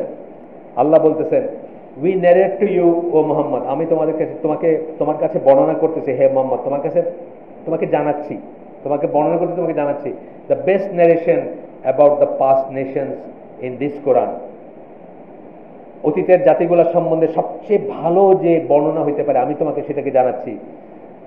And before its revolution you did not know anything about that, এবং এর আগে তুমি এই সম্বন্ধে কিছুই জানতাম না। তার মানে কি, আল্লাহ জানাবেন আমাদের, আমরা ডিডিউস করব না এখন, বা পলিটিক্যাল কনক্লুশনের উপর আমি মার্কস পড়ছি, এঙ্গেলস পড়ছি, বা আমি ক্ষমতার উপর অনেক বই আছে না, অনেক বই আছে দেখবেন। আমি কয়দিন আগে একজনের একটা শুনলাম, মানে অ্যাক্সিডেন্টালি শুনছি আর কি, একটা রেকর্ডিং। বিশাল আতেল উনি, বাংলাদেশের, নাম বললাম না, থাক নাম নাই বলি, শত্রু বাড়ায় লাভ নাই, অলরেডি অনেক শত্রু আছে। তো বিশাল আতেল উনি আরেক আতেলের উপরে মানে বক্তৃতা দিচ্ছেন। সেই আতেলের নাম হচ্ছে মিশেল ফুকো, নাম জানেন আপনারা হয়তো, ফ্রেঞ্চ ছিলেন, দার্শনিক ছিলেন। তো মানে তর্কগুলো কিরকমের, আমি কি আসি নাকি আমি নাই, ওয়েস্টেজ অফ টাইম না? এই পর্যায়ে আমার যেখানে প্রত্যেকটা সেকেন্ড টিক করতেছে যে আমি মৃত্যুর দিকে চলে যাচ্ছি, আমি 40, 45, 50 মিনিটের একটা বক্তৃতা দিলাম কিসের উপরে, আমি কি আসি না আমি নাই, আমি কি এক্সিস্ট করি না আমি করি না, বুঝছেন না? এগুলো আমার কাছে পুরো 45 মিনিটের পরে আমি বুঝলাম যেটা একটা অশ্বডিম্ব বলে না, ঘোড়ার ডিম, একটা ঘোড়ার ডিমের আলোচনা হলো। কিন্তু অনেকের কাছে উহা করার মতো আলোচনা, মানে খুব করে করতেছেন, মানে কি বলছে দেখছো। আমরা কি কখনো এইভাবে চিন্তা করি আমি কি আসি না নাই, বুঝছেন? মানে ডু আই এক্সিস্ট, মানে আমার কি এক্সিস্টেন্স আছে নাকি আমার এক্সিস্টেন্স নাই? হ্যাঁ, মানে ইবনুল আরবি মার্কা জিনিস। অথবা আমি আপনাদেরকে বলছি যে একসময় বাগদাদের রাজসভায় বাহাস হইত। বাহাসের সাবজেক্ট কি একটা বলছি আপনাদের, বলছি কিনা আগে মনে নেই, এই মজলিসে বলছি কিনা আমার মনে নেই। সেটা হলো যে কেউ যদি একটা ব্যাগ নেয় আর ব্যাগের ভিতর বায়ু ত্যাগ করে ব্যাগটার মুখ বন্ধ করে দেয়, তাহলে কি ওযু যাবে কি যাবে না, এটা নিয়ে বাহাস হইত। মানে কি ইউজলেস জিনিস চিন্তা করে, মানে মুসলিম, মানে আশরাফুল মাখলুকাত বলি আমরা, লাকাদ খালাকনাল ইনসানা ফি আহসানি তাকওয়িম, আমরা বেস্ট অফ দ্য বেস্ট আল্লাহ তৈরি করছেন। আমরা বাহাস করতেছি কি নিয়ে, ব্যাগের ভিতরে বায়ু ত্যাগ করে মুখ বন্ধ করলে ওযু যাবে কি যাবে, মানে একটা থিওরিক্যাল সিচুয়েশন। তা আমি বলতেছি যে এই রকমের জিনিস আর কি, আল্লাহর ওয়াহি দিয়ে আল্লাহ যে জানাইছেন যে মিশন, যে ভিশন, সেটার সাথে আমাদের এইসব কিছু কোনো মানে অপ্রাসঙ্গিক বলতে পারি আমরা। আমার মনে কি হলো এটা অপ্রাসঙ্গিক, যখন আল্লাহ জানাই দিয়েছেন যে অ্যাকচুয়ালি কি। এরপরে সূরা হুদের একটা আয়াত কোট করছেন এখানে, যে এই স্টোরি যেটা আমরা তোমাকে জানাচ্ছি is one of the affairs of the unseen, এটা না দেখা জগতের একটা অ্যাফেয়ার। তার মানে কি, এটা সম্বন্ধে এইভাবে না জানলে তুমি জানতে পারতাম না। আছে না এই যে ইরামাজাতিল ইমাদ, ইরামের কথা বলছেন যে আল্লাহ, ইরামটা সম্বন্ধে তখনকার মানুষ জানতো না, তখনকার যারা ছিল কেউ জানতো না। এই মানে গত শতাব্দীতে ইরাকের কোন একটা এক্সকাভেশনে একটা চিঠি বাইর হয়েছে, যে ইরাক থেকে এই চিঠিটা কেউ ইরামে পাঠাইতে চাইছিল, তখন জানলো যে ইরাম বলে সত্যি একটা নগরী ছিল। তারপরে এখন বাইর হয়েছে কোথায় ছিল ওটা, ওটার পজিশন কি সব বাইর হয়েছে। একই ব্যাপার যখন ফেরাউনের গল্প রাসূল সাল্লাল্লাহু আলাইহি ওয়াসাল্লাম, কোরআনে যখন ফেরাউনের গল্প রাসূল সাল্লাল্লাহু আলাইহি ওয়াসাল্লামকে বলতেছেন আল্লাহ, তখন অ্যাক্রস রেড সি ফেরাউনের লাশ আছে এবং সমস্ত নিদর্শন রয়ে গেছে, কিন্তু আল্লাহ রাসূল সেটা জানতেন না, বা তখনকার আরবরা সেটা জানতো না। এই জন্য ম্যাটার্স অফ আনসিন, মানে এটা না জানালে আমরা জানতে পারতাম না। তাহলে নবী রাসূল কি মিশন নিয়ে আসছেন, কি তাদের উদ্দেশ্য, কি করণীয়, কিভাবে করে গেছেন তারা, এটা একমাত্র ওয়াহিদ থেকে জানবো আমরা, আমাদের কোনো ডিরেকশন থেকে বা আকলের থেকে জানবো না আমরা। যাই হোক, গেল এটা। এরপরে বলতেছেন যে this prohibition is even more severe when these political conclusions are contrary to what Allah has informed about them, এবং এটা আরো মারাত্মক যখন এই পলিটিক্সের রাজনৈতিকভাবে আমি যে অনুসিদ্ধান্তগুলো, যে ডিসিশনগুলোতে পৌঁছলাম, এটা আল্লাহ যেটা পাঠিয়েছেন তার কাছে বিরোধিতা করে। প্রথমত বললেন যে এটা তো একটা বেয়াদবি, এটা আমরা করতে পারি না, তাই না? নবী রাসূলের উদ্দেশ্য কি, লক্ষ্য কি, এটা আমরা নিজে বলতে পারি না। আর আরো বলতে পারি না যখন দেখবো যে আল্লাহ যেটা বলছেন তার উল্টাটা হচ্ছে, এটা তখন আরো বড় বেয়াদবি, এটা বলতেছেন। এখানে আয়াতই করতেছেন সূরা নাহলের আয়াত, সূরা নাহলের 36 নম্বর আয়াত, খুব ফেমাস আয়াত এটা, এই যে তাগুতের ব্যাপারটা বা এটা যেটা এখানে আসছে, তাগুতের কথাটা যেখানে আসছে। তো এখানে বলতেছেন কি, আমরা প্রতিটি জাতির কাছে রাসূল পাঠাইছি, ordering them they should worship Allah alone. কি অর্ডার করছি? শুধু আল্লাহ একা ইবাদত করতে হবে। Obey him and make worship purely for him, তাকে আল্লাহকে মানতে হবে এবং সমস্ত ইবাদত কেবলমাত্র তার জন্যই করতে হবে। And that they should avoid everything worship beside Allah, এবং আল্লাহ ছাড়া আর যা তাগুত আর কি, যা কিছু করা হয় তারা তাকে অস্বীকার করবে বা তাদেরকে অ্যাভয়েড করে চলবে। আল্লাহ বলতেছেন যে এইটা ছাড়া, এইটা দিয়ে সকল নবীকে পাঠাইছে। আর আপনি বলতেছেন যে সকল নবীর মাকসাদ হইল ইসলামিক গভর্নমেন্ট প্রতিষ্ঠা করা, আলটিমেট গোল বলছেন, কিন্তু কথা একদম ইসলামিক গভর্নমেন্ট কথাটাই বলছেন এখানে। আচ্ছা, So from them there were those Allah guided to his religion, এবং তাদের ভিতর থেকে এমন ছিল যে যাদেরকে আল্লাহ দিনের পথে পরিচালিত করছেন, and there were those who were unbelievers, এমন কিছু আছে যারা কাফের হয়ে গেছে, অর্থাৎ যাদের কাছে আল্লাহ এই খবরগুলো পাঠাইছেন। প্রত্যেকটা নেশন বললেন না, প্রত্যেকটা নেশনের কাছে নবী পয়গম্বর পাঠাইছেন, এই বাণী দিয়ে পাঠাইছেন। তারপরে কেউ কেউ গাইডেড হয়েছে, কেউ কেউ গাইডেড হয় নাই। আমাদের বিশ্বাস অনুপাতে দুনিয়ার সব জায়গাতে আসছে, এবং আমরা এটা রেমিনেন্ট দেখি। কিছু কিছু হঠাৎ করে দেখবেন একটা বুদ্ধিজমের একটা কথা মনে মনে কোথায় যেন চেনা লাগতেছে, হয়তো মুখে মুখে মুখে মুখে ওই পর্যন্ত আসছে, অথবা লেখায় লেখায় লেখায় লেখায় ওই পর্যন্ত আসছে, বুঝছেন না? একটা লাইন রয়ে গেছে, 100টার ভিতরে একটা রয়ে গেছে, 99টা চেঞ্জ হয়ে গেছে। এরকম আমরা দেখি। জাকির নায়কের এইগুলো যারা আগে দেখছেন, আমি খুব একটা মানে কি, আমি অলমোস্ট এই ধরনের কিছুই দেখি নাই। তথাপি আমি জানি যে উনি এগুলা কোট করেন, যে ওই মহাভারত বা কি গীতা বা বেদ, এগুলোতে কোথায় কি আছে, তার মানে রেমিনেন্ট কোথাও রয়ে গেছে। যেহেতু আল্লাহ বলতেছেন সকল জাতির ভিতরে পাঠাইছেন বা সকল জাতির ভিতরে পাঠানো হয়েছে, তার মানে হয়তো কখনো পাঠানো হয়েছে। তাই বলে আমরা কৃষ্ণ আলাইহিস সালাম বলতে শুরু করবো না আর কি। কে জানি মালয়েশিয়ার কে জানি সাজেস্ট করছে যে আমরা we should consider him to be a, কারণ উনি তো অনেক বড় একজন ছিলেন। আমরা বলতে পারি যে কৃষ্ণ আলাইহিস সালাম। মালয়েশিয়ার কোন একজন লেখক আর কি এটা সাজেস্ট করছে। আমরা কৃষ্ণ আলাইহিস সালাম বলবো না, বিকজ উই ডোন্ট নো, বরং তার কর্মকাণ্ড যেটা ওটা নবীদের কর্মকাণ্ডের সাথে যায় না। সুতরাং উল্টাটাই বরং আমরা বলবো। আর বুদ্ধ আলাইহিস সালাম আমরা বলবো না, কারণ তার কর্মকাণ্ড নবীদের কর্মকাণ্ডের সাথে যায় না। আচ্ছা, আমরা এটা মানে আবিষ্কার করে এস্টাবলিশ করার চেষ্টা করবো না ইনশাল্লাহ। তো তারপরে বলতেছে যে কেউ কেউ হয়েছে, কেউ কেউ বিপদগামী হয়েছে। So travel through the land and see the destruction that befell those who denied messengers and disbelieve. জমিনে বিচরণ করো এবং দেখো কিভাবে ধ্বংস করে দেওয়া হয়েছে যারা আল্লাহ এবং আল্লাহ রসুলকে অস্বীকার করছেন বা অবিশ্বাস করছেন। এই সেন্সে জিয়ারা বা মানে দেখতে যাওয়ার জায়গাটা জায়েজ। কিন্তু আমরা অনেকে মনে করি নায়গ্রা জলপ্রপাত তো আল্লাহর একটা নিদর্শন, ওইটা দেখতে কানাডায় যাব না, এটা আল্লাহ বলেন নাই। এটা যারা বলেন তারা এটাকে টুইস্ট করেন। আল্লাহ যে নিদর্শন দেখতে বলছেন জমিনে, এই নিদর্শন দেখতে বলছেন যে যারা আল্লাহর বিরোধিতা করছে তাদেরকে কি করা হয়েছে এটা দেখো গিয়ে। সুতরাং সেই সেন্সে আমরা যদি কখনো পম্পে দেখতে যাই, আমরা যদি ফেরাউনের দেখতে যাই, এটা সওয়াবের কাজ। কারণ আমরা দেখে কি মনে করবো যে আল্লাহ পরাক্রমশালী, আল্লাহর কথা টিকে থাকবে, আল্লাহর ইচ্ছা প্রতিফলিত হবে এবং বাস্তবায়িত হবে। এটা আমরা এই জায়গাগুলো দেখলে কি করবো। আমি একটা দেখছি এই ধরনের ভয়ঙ্কর জায়গা, মাদাইন সালাতে গেছিলাম আমি, ওই যে সৌদি আরবে, যেখানে সালিহ আলাইহিস সালাম, সামুদ যে জাতির কথা বলা হয়, পাথর কেটে কেটে যারা বড় বড় করছিল, ওইটা দেখতে গেছিলাম। আপনারা যদি হয় দেখলে দেখবেন যে ওই সময়কার তুলনায়, ওই টেকনোলজির তুলনায় আমাদের এগুলো কিচ্ছু না। আমরা যেগুলো ফুটানি করি এখন আর, বা আরো এগুলা মানে ইভেন মানে ট্রু সেন্সে কি করে আপনার করছিল, কি করে পিরামিড এবং মমি, এগুলো তো এখনো রহস্য। অনেক কিছু এখন অনেক কিছু নিয়ে তারা করে যে কি করে এটা করছিল বা হাউ ইট ওয়াজ পসিবল, এইগুলো দেখার নিদর্শন দেখা। আচ্ছা আসেন, এরপরে আরেকটা আয়াতের একটু ছোট্ট একটু দেখি।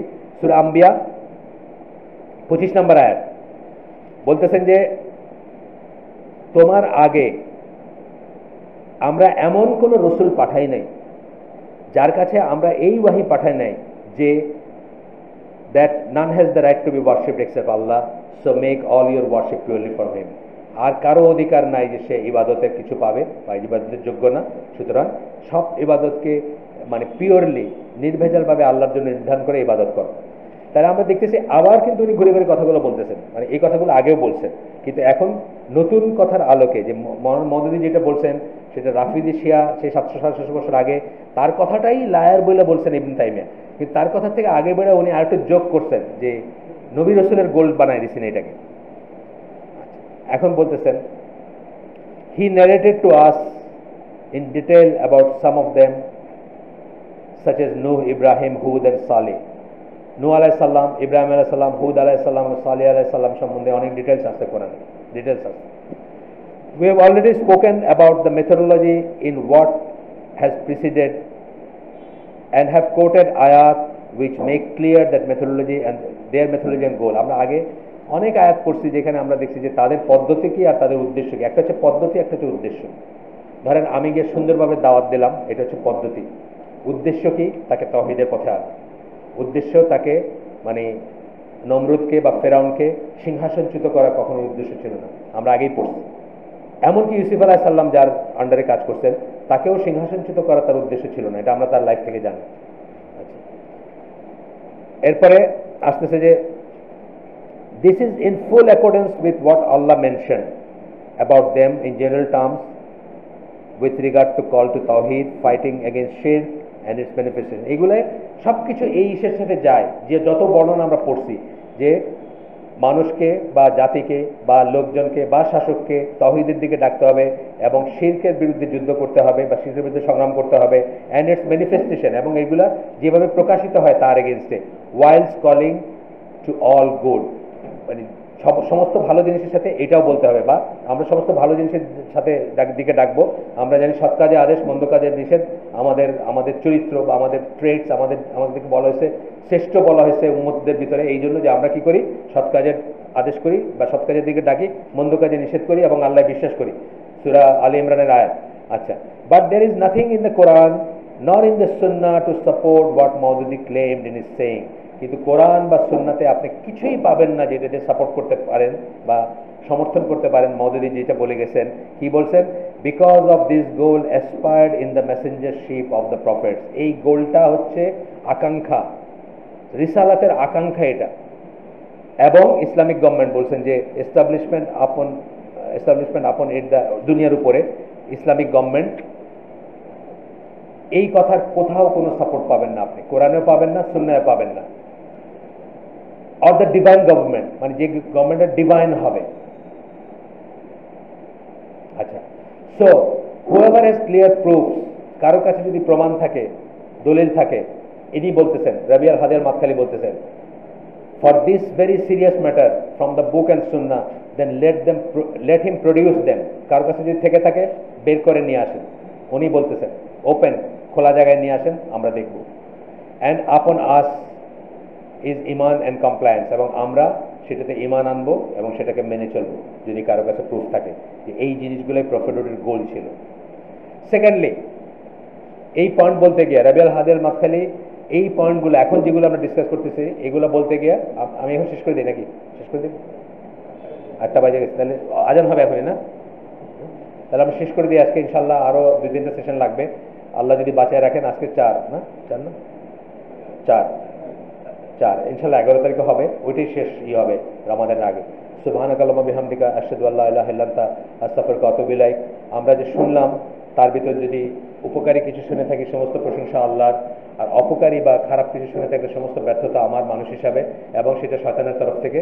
আমরা আল্লাহর কাছে প্রার্থনা করি আল্লাহ যেন আমাদেরকে আমল করার তৌফিক দেন, শুধু ওয়াজ এবং বক্তৃতা উপরে আমাদের জীবনকে না করি। আচ্ছা, বাচ্চাদেরকে আর্ট শেখানো যাবে, পশু পক্ষী চেনানোর জন্য দেখানো যাবে নাকি? পশু পক্ষী ছবি দেখায় চেনানোর চেয়ে আসলগুলো দেখাইতে চেষ্টা করি ভালো, তাহলে ধান গাছে কাঠ হয়, এরকম একটা চিন্তা আসে আর কি পরে। পশু পক্ষী মানে আমাদের স্বাধীনতার পরপর আমরা যখন মানে 15-16 বছর বয়স, জাস্ট পরপর, তো একজন গেছেন আপনার, এই যে একজন চোখের ডাক্তার ছিলেন ধানমন্ডিতে, তার কাছে একজন কবি গেছেন, দুজনকে আপনারা চিনবেন, এই জন্য আমি নাম বললাম না, ঢাকার বাসিন্দা যারা তারা চিনবেন। তো ঠাট্টার সম্পর্ক আর কি দুজনের। তো ও কবি সাহেব, মাঠের ভিতর ব্যাং করে ঘ্যাঙর গ্যাং, এগুলো না বলে মাঠটার ব্যাংটা কেমন একটু দেখে আসেননি। তো আসলে আমরা পশু পক্ষী চেষ্টা করবো ফার্স্ট হ্যান্ড চেনাইতে, তবে ছবি দেখায় চেনানো যায়। শিক্ষার জন্য ছবি ইউজ করা ইন জেনারেল যায়, শিক্ষার জন্য মানে চেনানোর জন্য। এই আপনার ডাক্তার যারা, তাদেরকে আপনি বুক কেটে দেখাচ্ছেন না, এটা হার্ট, এটা এই যে ছবিগুলো, এগুলা জেনারেলি যায়। আর আর্ট শেখায় যদি শিখাইতে হয় তাহলে প্যাটার্ন ড্রয়িং টাইপের জিনিস শেখাবেন, বা যেগুলাকে কোনো কিছু সৃষ্টি বা প্রাণ দেওয়ার প্রশ্ন আসবে না কিয়ামতের দিন। আপনার বাচ্চাকে আল্লাহ বলবেন না যে এটা রাখছিলা, এটা এখন জান দাও, এরকম কিছু শিখায় না। সেরকম জিনিস যদি শিখাইতে পারেন, প্যাটার্ন ড্রয়িং আছে বা অ্যাবস্ট্রাক্ট আর্ট আছে বা অন্য জিনিস আছে, সেগুলাই করতে পারেন। তবে এই পথগুলো পিচ্ছিল পথ, এটা মনে রাখবেন, এই পথগুলো পিচ্ছিল পথ। আজকে যারা পেঁচার মূর্তি নিয়ে বলতেছে যে মুসলমানের উপর অব্লিগেটরি পেঁচার মূর্তি কান্দে নিয়ে মঙ্গল শোভাযাত্রা করা, লক্ষ্মীর বাহন পেঁচার মূর্তি পিঠে নিয়ে, তারা একদিন আমার ভাই আপনার ছেলে ছিল, বা আপনার ছেলে আমার ভাই ছিল। একদিনে তারা এই পজিশনে আসে নাই। ওই পয়লা ওই আর্ট স্কুলে নিয়ে বলছিল একটা শিখুক না, একটু সবাই শিখে, এটা শিখলে তো ভালোই হয়, এটা এক্সট্রা কারিকুলার অ্যাক্টিভিটি, সেখান থেকে তারা কিন্তু এই পর্যায়ে আসছে। তো এটাই খুব সাবধান হওয়ার ব্যাপার। পাখি বা এরকম কিছু বাচ্চাদের জন্য আঁকা যাবে কিনা, এই যে বললাম যে আঁকাটা অ্যাভয়েড করবেন। যার ফটোগ্রাফটা, স্কলাররা বলেন ফটোগ্রাফ ইজ লেস হার্মফুল দেন আঁকা। কারণ ফটোগ্রাফি আপনি কি করতেছেন, আল্লাহর সৃষ্টির এক্সাক্ট রিপ্রেজেন্টেশন করতেছেন। আপনি দেখবেন যত ফিকের বই দেখবেন এটা বলা আছে। ফটোগ্রাফ আরো আরো ভালো হচ্ছে যদি মানে স্টিল ফটোগ্রাফের চেয়ে ভিডিও ফটোগ্রাফ বলেন যে একদম জাস্ট রিয়েল টাইম বা রিয়েল ছবিটা দেয় আপনাকে। আচ্ছা, কিন্তু ছবি টানায় রাখা ধরেন ফটোগ্রাফ তোলা for the sake of passport আপনার জন্য জায়েজ বলবেন স্কলাররা, কিন্তু আপনার মৃত বাবার ছবি টানায় রাখছেন এটাকে কিন্তু না জায়েজ বলবেন। এবং এই পদ ইগুলা খুব ডাইসি। যাই হোক, অনেক অনুষ্ঠানের শুরুতে কোরআন তেলাওয়াত করা হয়, এটি কি জায়েজ? শোনেন, কোরআন তেলাওয়াত তো সবসময় একটা ভালো জিনিস। আলিফ একটা, লাম একটা, মিম একটা হরফ বলে রাসূল সাল্লাল্লাহু আলাইহি ওয়াসাল্লাম বলছেন না বুঝে করলেও, যেটা থেকে আমরা বুঝি যে না বুঝে করলেও কিন্তু আমাদের সওয়াব আছে। আলিফ লাম মিম যে মুকাত্তাত যেটাকে বলি আমরা, ওটার মিনিং কেউ জানে না। সুতরাং কোরআন তেলাওয়াত অলওয়েজ একটা এই জিনিস, কিন্তু সেম জিনিস কোন জায়গায় করলেন এটা ইম্পর্টেন্ট। আমরা বেদাতের ব্যাপারে কি জানি বা ইবাদতের ব্যাপারে কি জানি? নাম্বারে আল্লাহ রাসূলের দেখানো হইতে হবে, স্থানে হইতে হবে, সময়ে হইতে হবে। এখন পায়খানায় ঢোকার সময় যদি মসজিদের ঢোকার দোয়া পড়ি কোনো সওয়াব হবে না, মসজিদে ঢোকার সময় পায়খানার ঢোকার দোয়া পড়লে সওয়াব হবে না। আপনি টয়লেটের প্যানের উপর বসে যদি আল্লাহর নাম নেন আপনার সওয়াব হবে না গুনাহ হবে? গুনাহ হবে। আর আপনি যদি কোরআন পড়তে গিয়ে আবুল আহাবের নাম নেন তাহলে সওয়াব হবে না গুনাহ হবে? সওয়াব হবে। কারণ আবুল আহাবের তো তাব্বাত ইয়াদা আবি লাহাবি ওয়া তাব, ওইটা তো ইসের শব্দ, কোরআনের শব্দ। সুতরাং একই জিনিস, কোরআনের আয়াতটাও টয়লেটে বসে গুনাহ হবে, আবার আবুল আহাবের নাম কোরআনের আয়াত বলে আপনার সওয়াব হচ্ছে। তাই কোরআন তেলাওয়াত দিয়ে সভা সমিতি শুরু করা হয়েছে, এটার কোনো দলিল আমাদের জানা নাই। এই জন্য যদি এটাকে মাস্ট মনে করেন এটা বেদাত হবে। আপনি করবেন কিভাবে? খুতবাতুল হাজা, যেটা আমরা আজকে প্রথমে পড়লাম, আল্লাহ রাসূল সাল্লাল্লাহু আলাইহি ওয়াসাল্লাম তার সাহাবীদেরকে এটা এমনভাবে শিক্ষা দিতেন যেভাবে কোনো আয়াত নাজিল হলে শিক্ষা দিতেন, নতুন আয়াত আসলে। সুতরাং আমরাও ওইটা দিয়ে শুরু করব। আচ্ছা, ইসলামী রাষ্ট্র হলে ইসলামিক কর্মকাণ্ড পরিচালনা করা সহজ নয় কি? আমি তো বললামই সহজ। আমি তো বললামই এই কথা, আমিই বললাম যে আজকে ওমর রাদিয়াল্লাহু আনহু যদি থাকতেন কত ভালো হইতো, আমাদের কত সুন্দর করে আমরা সবকিছু পালন করতে পারতাম।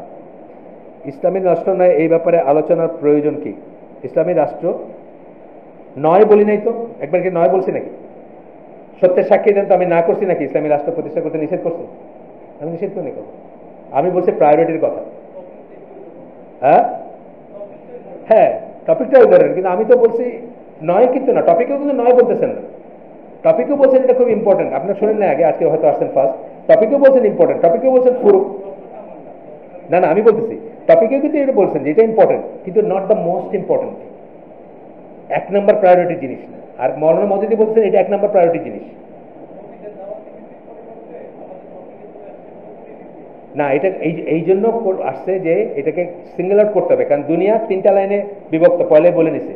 একটা হচ্ছে তবলিগ ওরিয়েন্টেড, যে দাওয়াতটা দেওয়া হয়, বুজুর্গ, মুরব্বী, স্বপ্ন, সুফি আসে কিছু, বুঝছেন না, ইত্যাদি যে ব্যাপারগুলো আসে, কাশ ইত্যাদি জিনিস। আরেকটা লাইন হচ্ছে ইখওয়ান ভিত্তিক, যে ইখওয়ান এবং জামাত ইসলামের যে লাইনটা, মৌলানা মওদুদির যে লাইনটা, এটা খুবই ইনফ্লুয়েন্সিয়াল লাইন, কিন্তু এটা এটা এটা খুবই ইম্পর্টেন্ট জিনিস। পৃথিবীর হয়তো আপনি দেখবেন, আমার মনে হয় যে মেজরিটি ফলোয়ার তবলিগ, সেকেন্ড ফলোয়ার হবেন ইখওয়ান মওদুদির লাইন। আহলে সুন্নাত জামাতে হয়তো আপনি দেখবেন 2% মানুষও নেই দুনিয়াতে, কারণ এটা মিনিংই তো বুঝে না, আমরা যেটা দাওয়াতই পাইনি কোনো। আচ্ছা, ইসলামী রাষ্ট্র নয় আমি একবারও বলি নাই, আমি বলছি it is not the most important thing. অবশ্যই আমি বলছি যে এটার আকাঙ্ক্ষা থাকতে হবে এবং চেষ্টা করে যাবেন আপনারা, বাট এটা চেষ্টা করতে গিয়ে সুদ খাওয়া, ঘুষ খাওয়া, ডেমোক্রেসি যাই বলেন, যত কিছু আমরা করতেছি এইগুলো করতে পারবেন না আর কি। ব্যক্তিগতভাবে আপনাকে পিওর হইতে হবে এবং ওইটাকে সামনে রেখে আপনি কাজ করে যাবেন। 1000 বছরও লাগতে পারে, কিন্তু ওইটাকে করতে গিয়ে আপনি আল্লাহর কাছে একা দাঁড়ানোর মতো যোগ্যতা না নিয়ে গেলেন আপনার কোনো লাভ নেই। সারা দুনিয়া ইসলামিক রিপাবলিক হয়ে গেছে, কিন্তু আপনি তৌহিদের উপর মারা যান নাই, আপনি জাহান্নামী। সারা দুনিয়া ইসলামিক রিপাবলিক, কিন্তু আপনি শিরকের উপর মারা গেছেন, তওবা না করে আপনি জাহান্নামী। সুতরাং আমরা বুঝবো, প্রায়োরিটিটা বুঝবো কোনটা আগে। আর যখন বলবো তখন মিথ্যাচার করবো না নবী রাসূলের ব্যাপারে, যে নবী রাসূলের জীবনের, বুঝছেন না, নবী রাসূলের জীবনের সবচেয়ে ইম্পর্টেন্ট গোল ছিল এটা, এই মিথ্যাচারটা করবো না। আমি এতক্ষণ মিথ্যা কথাটা বলতে চাই নাই, আপনারা বলাইলেন, আমি এখন বললাম আর কি। মানে আমি ওনাকে সরাসরি মিথ্যা কথাটা বলতে চাই না, আমি শুধু ইবনে তাইমিয়া দিয়া, ওই রাফিদি দিয়ে বোঝাইছিলাম, কিন্তু আপনারা যখন বললেন আমি এখন বললাম যে মিথ্যাচার করবো না আমরা। জি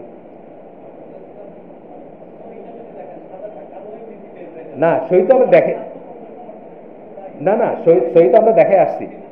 এটা তো এখানে চলতেছে কম করে হলো 2 বছর বা আরো বেশি। হ্যাঁ, এই হালাকাটা চলতেছে। আচ্ছা, আলোচনার প্রয়োজন কি? আলোচনা অবশ্যই প্রয়োজন আছে, কারণ এই ট্র্যাপে আমাদের ইয়াং ছেলেরা পড়তেছে, হাজার হাজার লক্ষ লক্ষ পড়তেছে। শুধু এটা না, এই ট্র্যাপে পড়া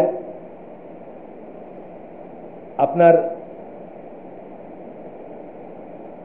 এরদোগানকে অথবা তুরস্ক ভিত্তিক ইসলামী প্রচেষ্টাকে তারা সৌদি আরবের আলমদের চেয়েও উপরে স্থান দিতেছে অনেকে, এটা অনেক লেখালেখি আছে, কিন্তু তারা তো খলিফাই বানিয়ে দিচ্ছে অনেকে মুখে মুখে। অথচ সৌদি আরবে খুব খারাপ কাজ, অত্যন্ত খারাপ কাজ করছে, একেবারে সৌদি আরবের জন্য গর্হিত কাজ, তারা সিনেমা হল খুলে দিছে, কোনো নাই, মোহাম্মদ বিন সালমান আমার খলিফা না। কিন্তু এই গর্হিত কাজটা কি বাংলাদেশে যা আছে তার তুলনায় কিছু না? না না, শোনেন, শেষ করতে দেন কথা, আমরা মত বিনিময় করবো না, কিন্তু একদমই করবো না। তুরস্কে যা আছে, পৃথিবীর সিন সিটি হিসাবে ইস্তাম্বুলের চেয়ে বড় কোনো সিন সিটি আমার জানা নাই, যারা ইস্তাম্বুল গেছেন তারা জানবেন। সিন সিটি যদি বলি পাপের শহর, তাইলে কি আমরা ওই চালুনের ফুটা না দেখা শুয়ের ফুটা নিয়ে পৃষ্ঠার পর পৃষ্ঠা লিখে যাচ্ছি? আমরা যে এখানে এখনো কোনো মুসলমানের জন্য, সারা পৃথিবীর কোনো মুসলমানের জন্য সৌদি আরবে গিয়ে ইসলাম পালন করা সহজ, এটা যদি কেউ অস্বীকার করেন উনি সত্যের সাক্ষ্য দিলেন না। যে যারা সৌদি আরব গেছেন হাত তুলেন, বলেন তো এটা সত্যি কথা না মিথ্যা কথা? এখনো পর্যন্ত সৌদি আরবে ইসলাম পালন করা যত সহজ পৃথিবীর মানচিত্রের কোথাও নাই। তো এই জিনিসগুলো আমরা ভুল করি, সেই ভুলগুলো আমরা যেন না করি। আলোচনার প্রয়োজন কি? আমরা মিশ্র ধর্মের রাষ্ট্র এবং মিথ্যা আলোচিত ব্যক্তিকে সরকার বা রাষ্ট্রনায়ক মানব, এটা কি আমাদের ধর্ম কি ধর্মে মানার নির্দেশ আছে? হ্যাঁ, মানতে বাধ্য। আপনি একটা জিনিস হচ্ছে আপনি বাই চয়েস মানতেছেন, আরেকটা জিনিস মানতে বাধ্য। সেগুলোর পরে ডিটেলস আলোচনা এখানে হয়েছে যে কতক্ষণ পর্যন্ত মানতে বাধ্য, কখন কি করবেন। যেহেতু আমরা পড়াশোনা করি না, আমরা ফিকগুলো কোনোদিন শিখি না, আমরা কোনোদিন জানি না, প্রত্যেকটা ব্যাপারে শরিয়ার নির্দেশনা আছে যে এই সিচুয়েশনে আপনি কি করবেন আর ওই সিচুয়েশনে আপনি কি করবেন। আজকে যদি আপনি রামরাজ্যেও থাকতেন, আপনি মুসলিম হিসেবে আপনার করণীয়কে এটার দিক নির্দেশনা সরিয়ে আছে এবং সেইভাবে আপনাকে করতে হবে। রামরাজ্যে থাকা মানে রামরাজ্যের নিয়মের আইনের সাথে একমত হওয়া না। কিন্তু আমি ওখানে যদি আল্লাহ আমাকে জন্ম দিয়ে থাকেন আর আমি যদি বাইরে না আসতে পারি, ওখানে থাকা মানে কিন্তু ওর সাথে একমত হওয়া না, মোটেই আমি একমত না।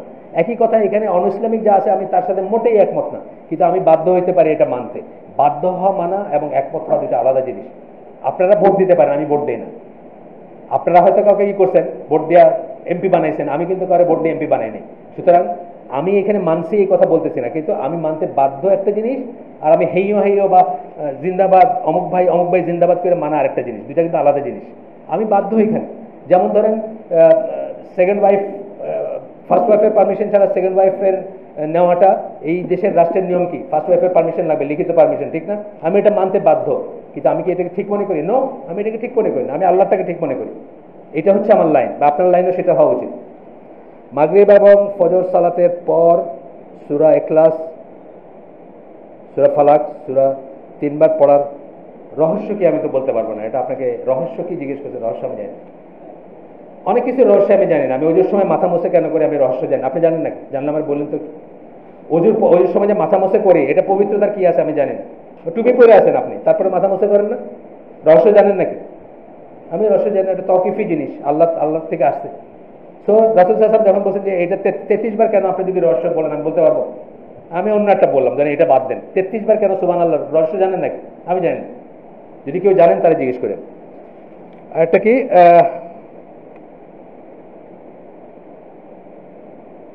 এটা তো তাদের ধর্মযাজক যারা, যে সূরায় এই কথাগুলো আসছে, সূরা তওবার 31 নম্বর আয়াতে, যে তাদের রাব্বি এবং বিশপরা রাব্বি এবং বিশপকে তারা রব বানায় নিছে। অর্থাৎ আমাদের হুজুররা যদি আমাদেরকে হারাম জিনিসকে হালাল বলে দিলে আমরা হালাল মানি সব, তাইলে যেটা হবে, অথবা হালালকে যদি হারাম করে দেন তাইলে যেটা হবে, এটা তো একটা ম্যাটার অফ। আপনি যদি আমাকে জানতে চান যে টিভি হালাল কোন হুজুর বলবেন বলেন তো, আমি আপনাকে দেখাই দেবো কার কাছে যাবেন। আপনি যদি জানতে চান সুদ হারাম কার কাছে বলবো, আমি আপনাকে দেখাই দেবো কার কাছে যাইতে চান। মানে সুদ, ব্যাংকিং ঠিক আছে, এরকম হুজুর টুজুর ব্যারি করবে। এইটাকেই হচ্ছে যে এদেরকে রব বানায় নেওয়া বলছে কোরআনে। এই কথাটাই বলা হয়েছে যে যারা এরকম রুলিং দেন এবং সেই রুলিংগুলোকে উপর ভিত্তি করে আমরা যেন হালাল হারাম চেঞ্জ করে ফেলি, তাদের কথা বলা হয়েছে। আমরা শেষ করে দিয়ে আমি অনেক সময় নিয়েছি, আসলে সালাতের সময় প্রায় হয়ে গেছে। আবারও সুবহানাকা আল্লাহুম্মা বিহামদিকা আশহাদু আল্লা ইলাহা ইল্লা আনতা আস্তাগফিরুকা ওয়া আতুবু ইলাইক। আমি ইসলামী রাষ্ট্র চাই না, একবারও বলি নাই, কিন্তু এই পদ্ধতিতে চাই না। আমরা কিন্তু methodology of the prophets in calling to Allah পড়তেছি, পদ্ধতির ব্যাপারে বলতেছি যে এইটা প্রায়োরিটি না। প্রায়োরিটি হচ্ছে তাওহীদ প্রতিষ্ঠা করা, এবং প্রায়োরিটি তাওহীদ প্রতিষ্ঠা করলে অটোমেটিক হয়ে যাবে। ইসলামী রাষ্ট্র করে কি করবেন? আপনি রাখতে পারবেন না। তাওহীদ প্রতিষ্ঠিত না হলে আপনি এই রাষ্ট্র, আপনার প্রেসিডেন্ট বানাই দিলাম কালকে, আপনি পারবেন ইসলামী রাষ্ট্র বানাই দিতে? 5 মিনিট চালাইতে পারবেন না, আপনার মাইরে পিটায় মেরে ফেলবে মানুষ। খালি বলেন যে চ্যানেলগুলো বন্ধ করে দিলাম আমি, খালি বলেন যে এ থেকে জেড চ্যানেল কালকে থেকে বন্ধ, পিটায় মেরে ফেলবে আপনার মানুষ, রাস্তার মানুষে পিটায় মারবে আপনি। ধৈর্য ধরেন, আল্লাহর কাছে চান, দিক নির্দেশনা চান, এবং প্রপার ওয়েতে আল্লাহ তার দিনকে প্রতিষ্ঠিত করেন। ওইটা একটা মিনস, আগেই বললাম, ওইটা একটা মিনস, এন্ড না। এন্ডটা হচ্ছে নিজের শরীরে ইসলাম প্রতিষ্ঠা করা, নিজের শরীরে তহিদ প্রতিষ্ঠা করা, দুনিয়াতে তহিদ প্রতিষ্ঠা করা, এটা হচ্ছে এন্ড। আর মিনস হচ্ছে, একটা মিনস হচ্ছে রাষ্ট্র ক্ষমতায় যাওয়া, ইজিলি করতে পারবে। আগেই বললাম ওমরাহ থাকলে কত ভালো, আমার সৌদি আরব নিবে না, মেথর হিসাবেও নিবে না, যদি নিতে আমি চলে যেতাম, কারণ আমার দুনিয়া চেঞ্জ করার দরকার নেই, নিজে তো আগুন থেকে বাঁচাতে পারতাম, বুঝছেন না? চারিদিকে পোস্টার নাই, এটা নাই, যা ছিল না আর কি সৌদি আরবে, এখন কতটুকু হবে জানি না, যেটা শুরু হয়েছে। তবে আমার ধারণা, আপনার মানে সৌদি আলমদের ধারণা এবং আমার ধারণা, যে এইসব জাস্ট একটা ট্রানজিশনাল, এরকম চেষ্টা আগেও হয়েছে, বহু মানুষ আগেও করতে চাইছে, কিন্তু সেগুলো কোনো শেষ পর্যন্ত রাষ্ট্র পর্যায়ে যায় নাই। আমরা দোয়া করবো সেটা যাবে না এবার ইনশাল্লাহ। আসসালামু আলাইকুম রহমতুল্লাহ।